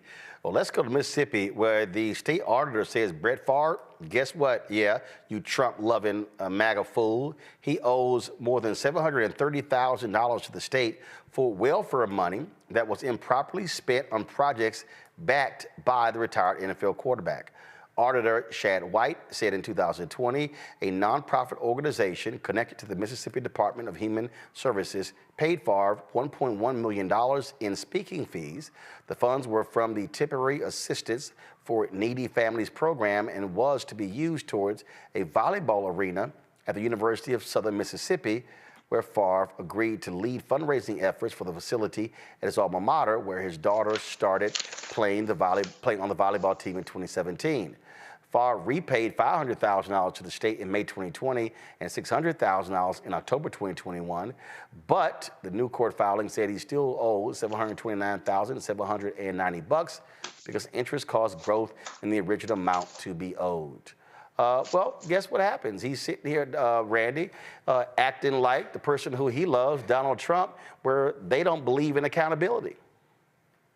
Right. He doesn't believe in accountability whatsoever. So I'm glad that somebody is ensuring that he is accountable. And what really frustrates me about this whole case is that, Roland, you have been reporting it from the beginning, but you can't find an article talking about this case. And, this is just criminal, but it's morally reprehensible what this man did. And no one is talking about it. And it just disgusts me how when powerful white men commit crime, it's just hidden. And if somebody were to go and rob a Subway tonight, we would see their faces over and over again.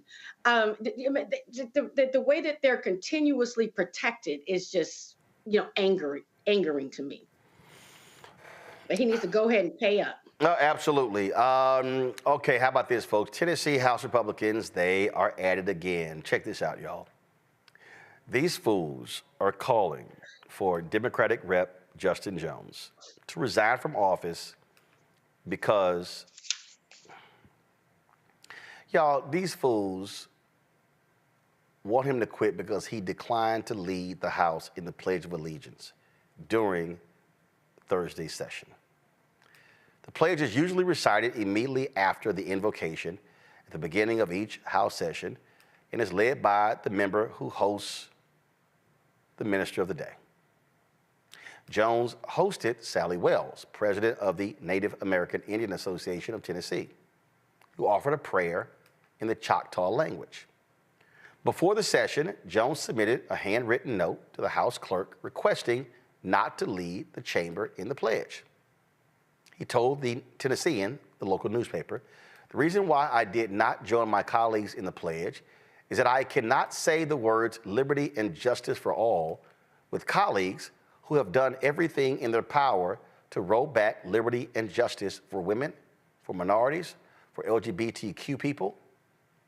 Now, folks, this isn't Jones' first clash with the Republican colleagues. Remember, he's been silenced and taken off of previous committees by the Republican-led House. He, along with Representative Justin Pearson, were expelled over their role in leading a gun control protest on the House floor, but they were later reelected by people, their voters in Nashville and Shelby County, where Memphis is, and of course, they are back in office. This is the stupidity, Randy.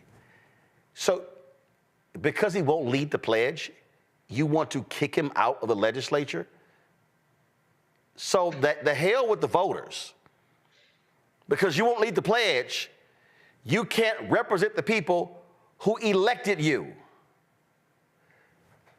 Because it is about controlling Black people. And forcing us to conform. And this brother refuses to do so. Congratulations to him.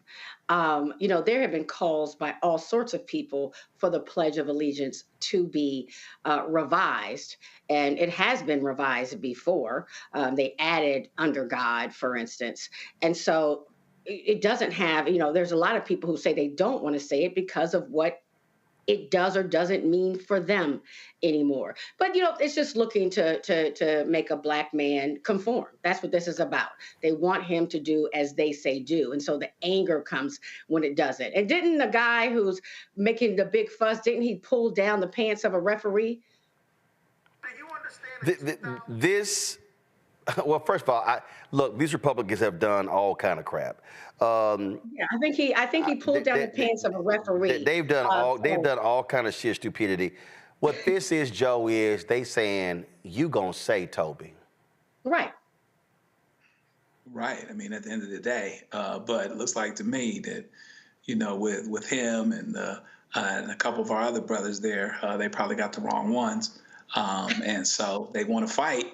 So here's where we are, because he's going to be the one on that. And so it's just like you said, the people have already decided that they are their representatives. They've been sent back twice because they needed to be based on the shenanigans that were going on there. I think it's a reminder for all of us that it's not just about saying words, by the way. It's actually about living something. You can't say that you're liberty and justice for all if you're actually not. And you want to focus on him for not saying it. But why don't we focus on you for not doing it? And so you really have to decide what it is that you're going to be. Are you going to just go through the motions, say the words just because you want them said? Are you really going to try to do justice? It's not about just saying justice. It's actually about doing justice. And in that regard, that is the spirit that forces people to account, that speaks truth to power, and that forces change that doesn't want to come but needs to come. And so in that regard, they're going to have to do what they need to do because he's going to be the one to go back and forth and he's standing on very, very good moral ground. It's what Brother John Lewis would call good trouble. Listen, these Tennessee Republicans are absolutely outside of their minds. All right, y'all, what was discovered in Target is why we need to fight to keep Black history in schools. Target has pulled this product dedicated to civil rights icons after a now viral TikTok highlighted some major errors. Las Vegas high school teacher, Tara Espy, showed how these civil rights icons, Carter G. Woodson, W.B. Du Bois, Booker T. Washington, were misidentified in the magnetic learning activity. Watch this, y'all. So I went to get my kids this little magnet learning activity since Black History coming up from Target. I don't know who's in charge of Target, but these need to be pulled off the shelves like immediately. So I teach U.S. history, I study history, got my major in social studies, and I noticed some discrepancies like as soon as I open this. Like I said, these need to be pulled off the shelf. For starters, this is not Carter G. Woodson. This is W.B. Du Bois. Peep the stash, peep the stash. They got the name wrong. This is not W.E.B. Du Bois. This is Booker T. Washington. Peep the little fancy bow tie, peep the fancy little bow tie. And then this is not Booker T. Washington. This is Carter Woodson. You can see clearly the similarities.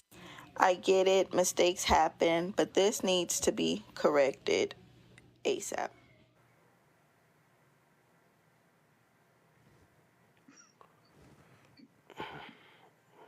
Randy.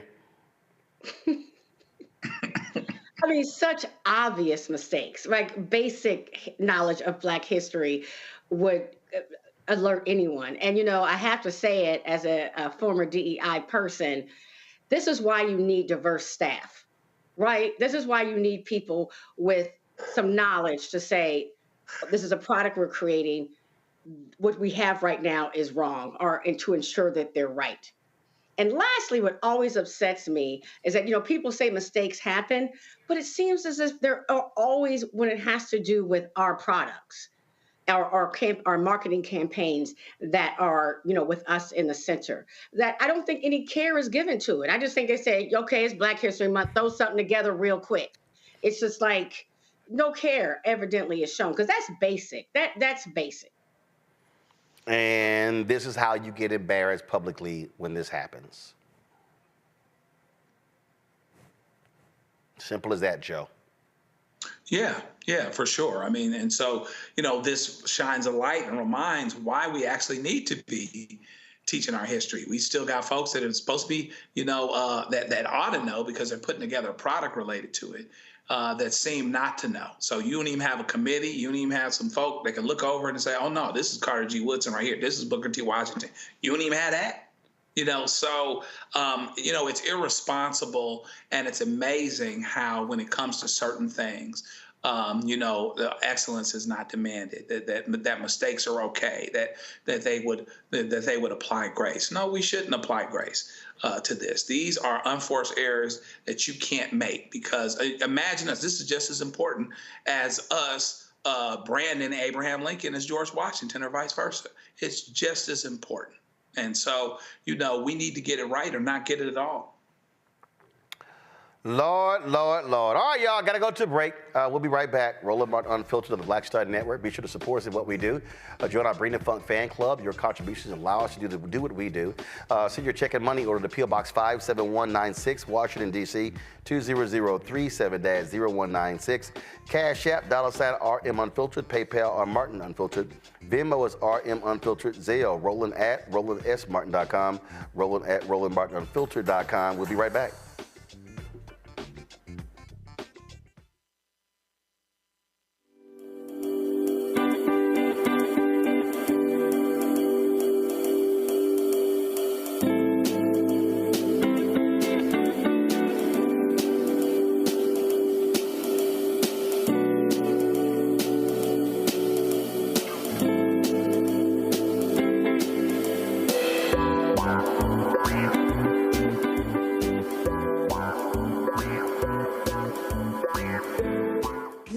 Frequency. We have an incredible conversation with my guest, Nadira Simmons, talking about her new book, First Things First, Hip-Hop Ladies That Changed the Game.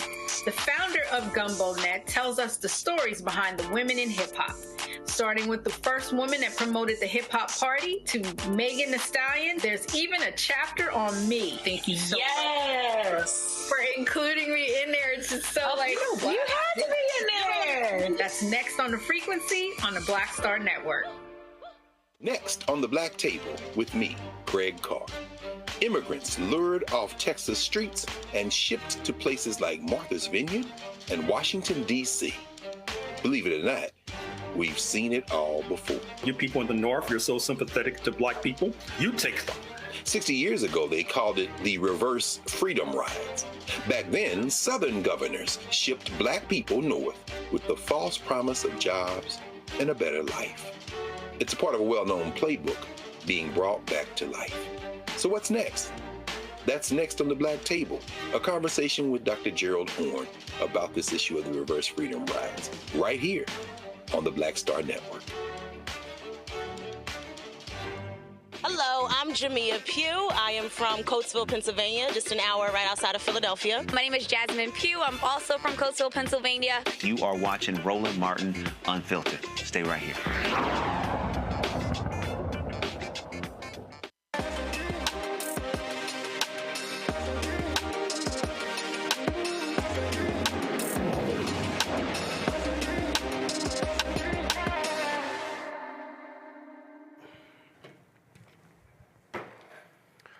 All right, folks, welcome back to Roland Martin Unfiltered right here on the Black Star Network. Okay, the other day, I came across this post on Instagram. The founder of the Black-owned company, Actively Black, called out Fabletics, I guess that's how it's pronounced, for using the Actively Black brand, their name, in their Google ads for Black History Month. The issue is that companies can outbid small brands to use their names in Google ads. This makes no sense. Joining me now is CEO and founder of Actively Black, a former NBA player, Larry Smith. So I'm confused now. So here y'all have this brand, and they're using your name. And so basically, if anybody types in your name, and the way the algorithm works by putting this, it pops up at the top of the page, correct? Yeah, so essentially Google allows companies to bid on certain keywords for their Google advertising. And what we found that some of these companies were doing were they were bidding on our actual trademark brand name so that when people would go on Google Actively Black, their company, their website would pop up. So like right now, so I'm on Google, but I type in Actively Black. So when I click, where does it appear? When I click shopping, or how does it work? How does it work? Yeah, it's a randomized bidding system. So it may not happen every time that you Google the name, but over the course of millions of people utilizing Google search engine, what will happen is the people who are bidding the most, who have the biggest budgets to bid on those keywords, more often than not, their site will pop up, when somebody is searching for that keyword. So, guys, pull a graphic. I want to show people exactly what it looked like here. And so it said shop Actively Black clothing today, but it took you to their website? Yeah, so on this one that you're showing right now, this is Amazon doing this. So we first found out that it was Fabletics, and then some customers wrote in and told us that they were Googling our name, and this Amazon ad was popping up. And so it's intentionally misleading users. It's intentionally misleading traffic. So people would click on that link thinking that they're going to find Actively Black apparel, but then they're taken somewhere else. We're not sold on Amazon, so there's no reason for Amazon to have Actively Black as the first two words in their ad on Google. Same thing with Fabletics. They're literally using our trademark brand name as the headline in their Google ad. And so, I had customers writing in asking me if we had a collaboration coming out with Fabletics because they were confused by those ads. And so, checking with the Google policies, it's not illegal for companies to bid on competitors' keywords or even their brand names, but they cannot include a trademarked brand name from a competitor in the headline of their ad. It cannot be in the copy of their ad at all because it's intentionally misleading the users. And to your point, guess what? When you are a small brand, I mean, look, we are a small Black-owned media company. Yeah, we don't have the marketing dollars of a CNN or a Fox News. And so you're out here scratching and clawing, and these folks are biting off of you to get folks to buy their stuff versus buying directly from you. Yeah, it's to me, it's the e-commerce version of colonialism, right? You're literally stealing a Black-owned brand's name to drive people to your site to profit off of it. And it's not a coincidence that they started doing this during Black History Month. So they know that the organic searches for Black-owned brands is going to increase during Black History Month. And so this was definitely strategic. Somebody on their paid advertising marketing teams decided to include those as keywords for their ads. And to your point, Black-owned businesses receive less than 1% of all venture capital. Of the billions of venture capital, Black-owned businesses receive less than 1% of those investments. I believe 96% of all Black-owned businesses don't have the working capital to be able to hire employees and pay benefits.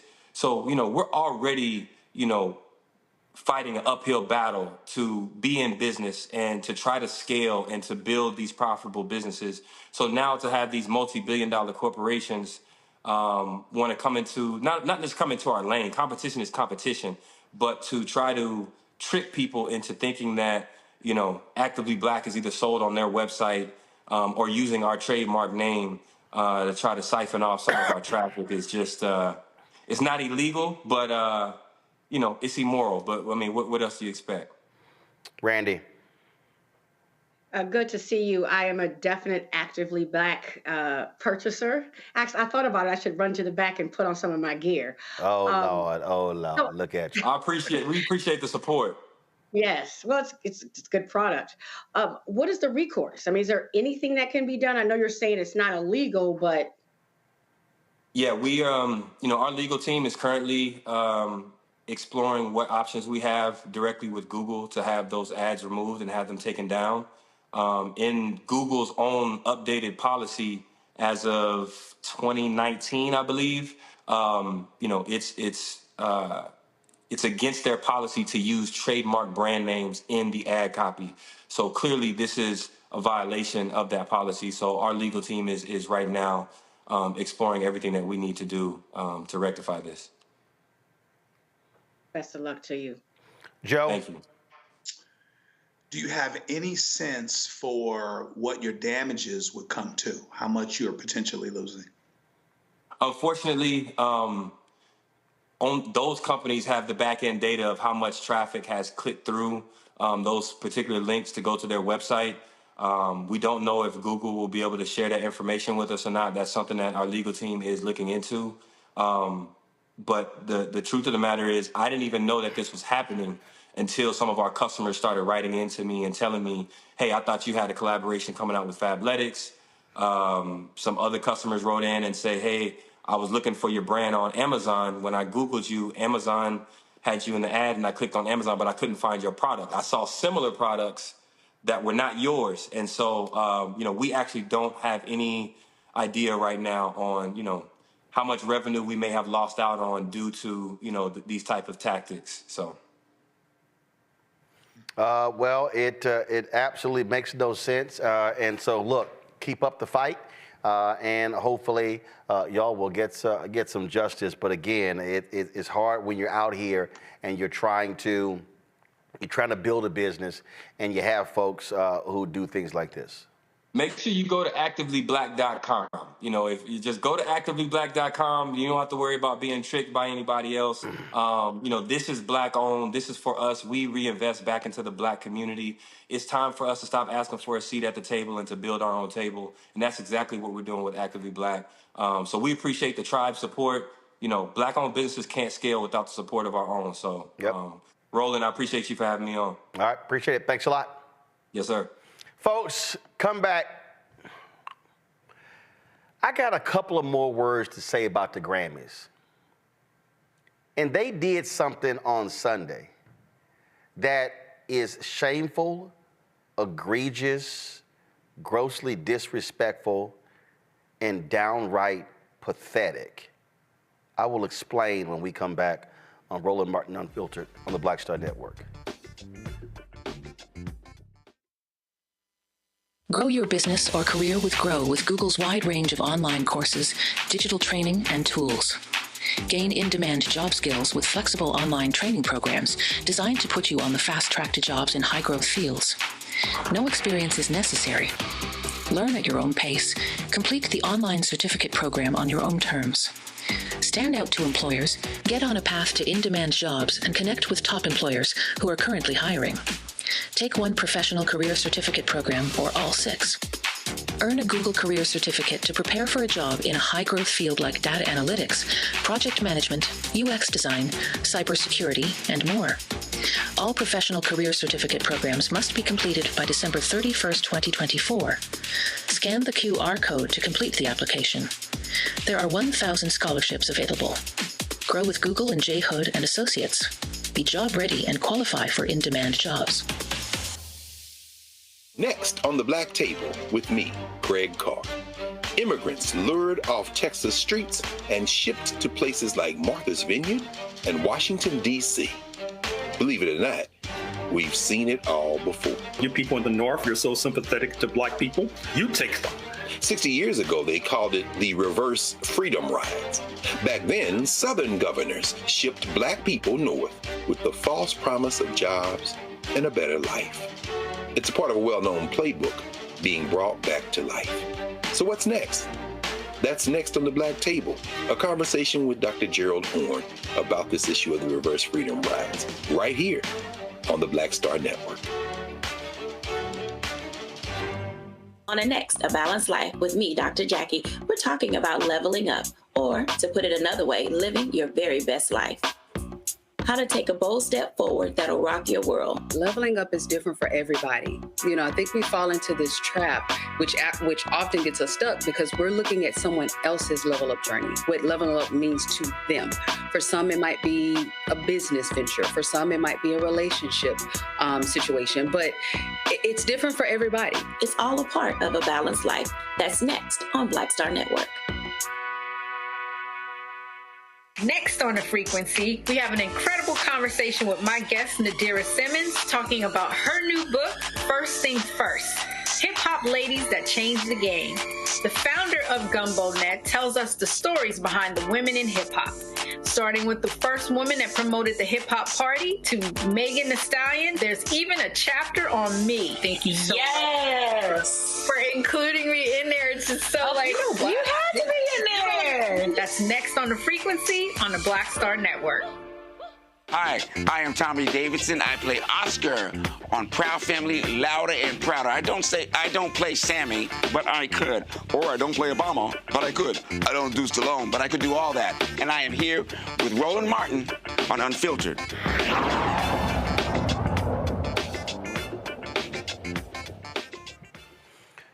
All right, folks, Roland Martin here.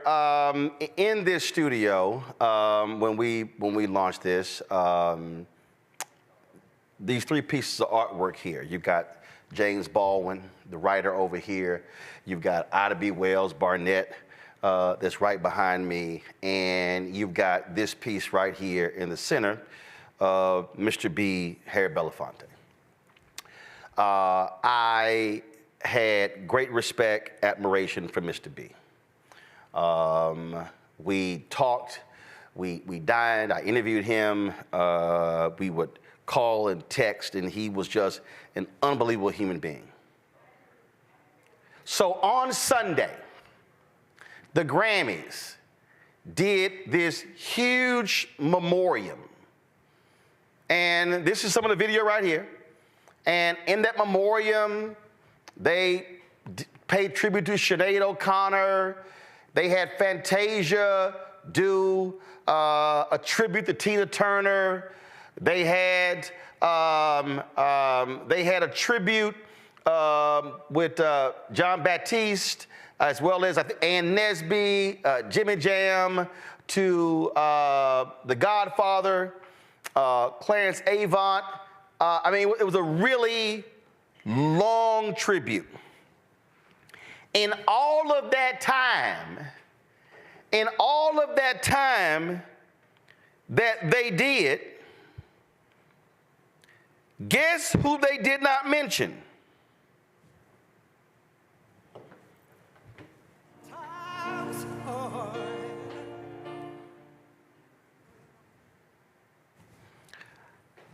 How in the world do you do a big memoriam and you don't mention the passing of Harry Belafonte? Here's what was crazy. During the show, they talked about the making of the We Are the World doc on Netflix. Lionel Richie presented. Lionel Richie and Michael Jackson co-wrote the song. Guess whose idea was to even do it?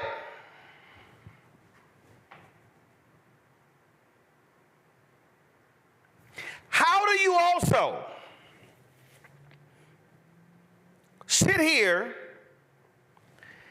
and talk about all these people and you make no mention of the first artist to sell 1 million copies? Who was that?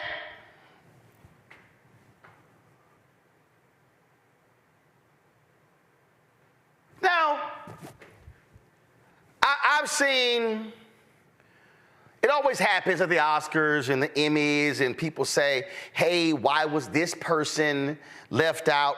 And again, I'm not dissing any of these people we're seeing right now. Okay, look at the people we're seeing right now. I mean, these are some of the names. I'm gonna start it over because I'm just, and again, it's nothing. All of these people should have been mentioned.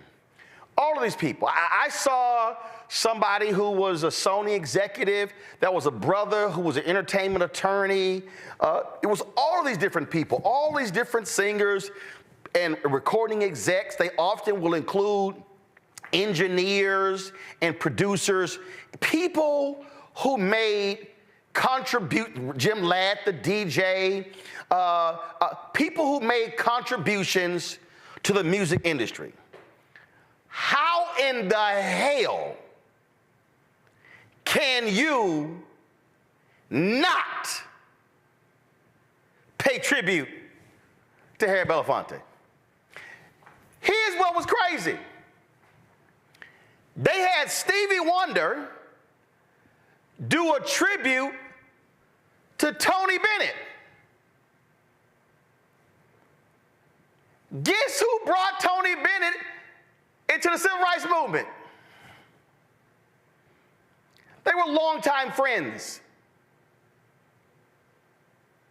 In one of my conversations with Mr. B, he talked about Tony Bennett and how close friends they were and how he still reached out to him and called him and how they still talked. In fact, I got it somewhere in my phone. When Mr. B was honored, by the Robert Kennedy Foundation, Tony Bennett came there to pay tribute to Mr. B. I have no idea how in the hell they make their selections. I have no idea how these things are put together. But I'm just going to go ahead and say it. You don't have a real memoriam if you leave out one of the greatest artists in history,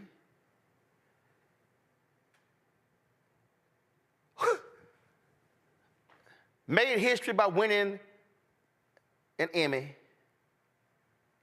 movies, music. Everybody all around the world know Deo.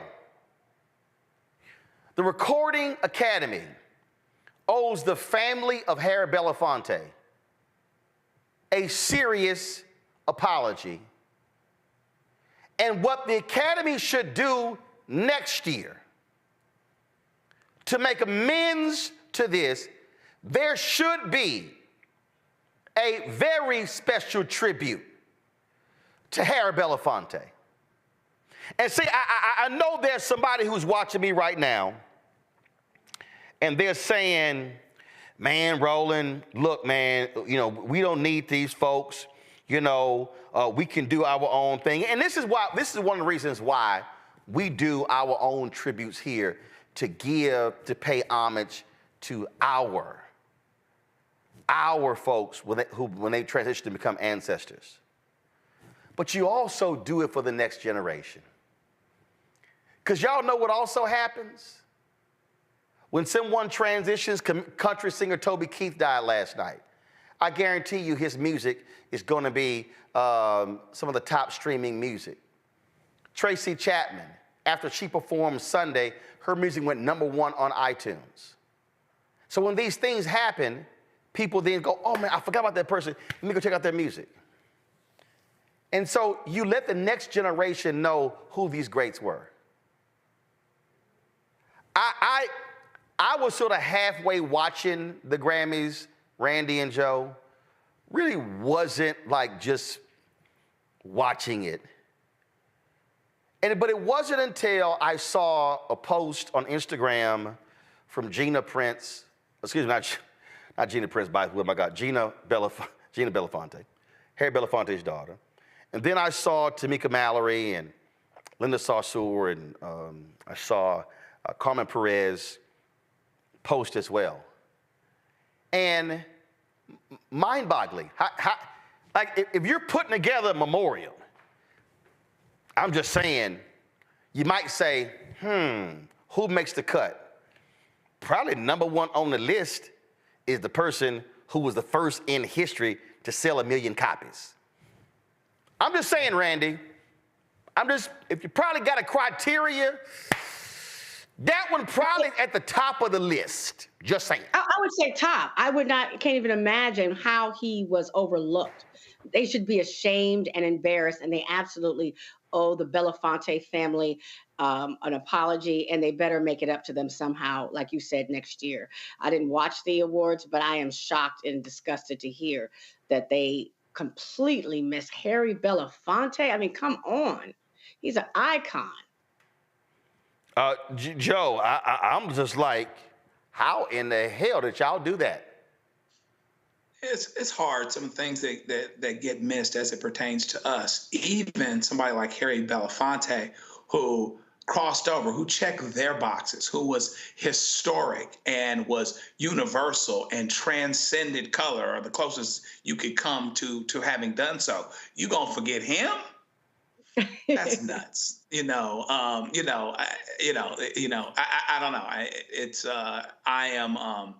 I'm speechless on that. And, I was sitting watching it, and, I kind of had some problems with some things. Annie Lennox, who I like, I mean, she's singing Nothing Compares to You. And Wendy and Lisa over there didn't legitimize that for me, as it pertains to Prince. Prince would always have been better. And then, Stevie and Tony Bennett were cool, and I guess I understood it, but I wasn't watching the Grammys to see Stevie sing Tony Bennett either. You know what I mean? So, I had some problems anyway. But this adds to it. And of course, hopefully they check the box in a way that is fitting of Harry Belafonte's legend and his contribution. This is not somebody that was just an incredible entertainer who did some historic things, but he actually helped to change the world with some of the things that he did, supporter of Martin Luther King. And I mean, he did so many different things. He checked even their boxes. He checked their boxes, our boxes, everyone's boxes. And so he needed to have recognition. Somebody said he was listed in the Stevie Wonder song in the beginning, but there was not a tribute to him. I'm sorry. I mean, look, and again, I told y'all, this is the photo right here of Tony Bennett and Mr. B. I shot December 13th, 2017 at the RFK Foundation Awards in New York City. And I'm sorry. If you're the Recording Academy, you screwed up big time. You screwed up big time if you did not pay special tribute, because we're talking about out of all those people that were honored, and again, I ain't got nothing against Sinead O'Connor. But if we're talking about the contributions to music and humanity and the history, and we talking about the connection between Paul Robeson selling 1 million copies on television, in movies, Marching with Dr. King, famine relief, the vision behind We Are the World. No, you pay proper respect to that man.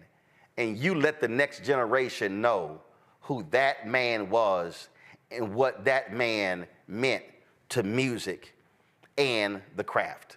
So shame on the Recording Academy for their lack of proper respect and deference to the great Harry Belafonte. We're going to be in New York City on March 1st, for his memorial service.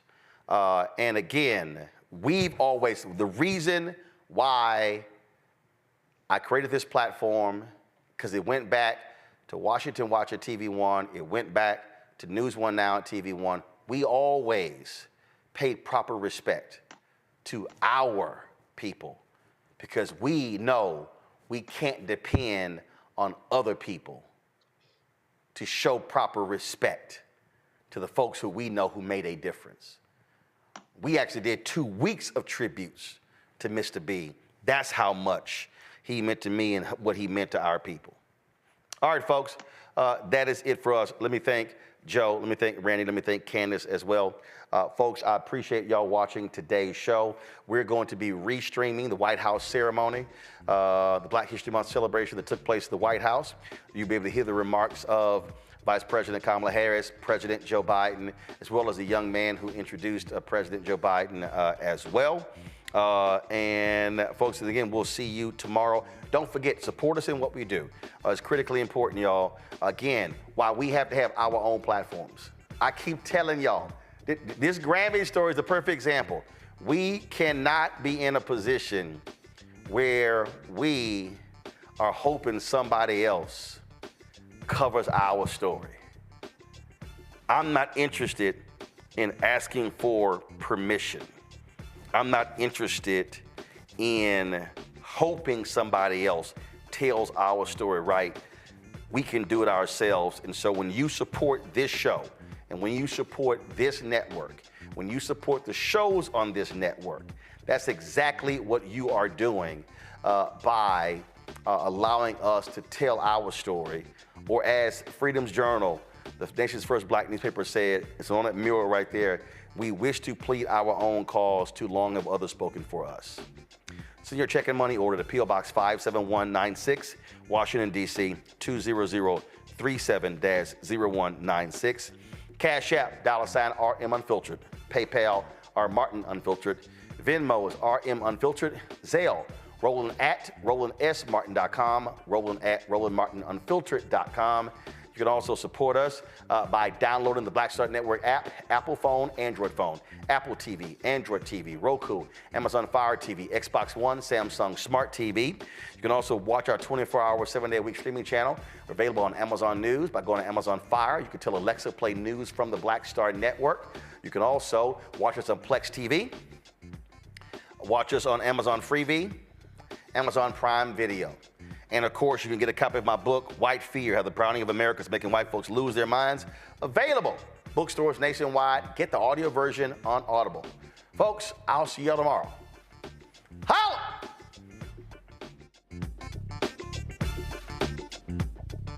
Black Star Network is here. Oh, no punch! I'm real revolutionary right now. Thank you for being the voice of Black America. All momentum we have now, we have to keep this going. The video looks phenomenal. See, this difference between Black Star Network and black-owned media and something like CNN. You can't be black-owned media and be scared. It's time to be smart. Bring your eyeballs home. You dig?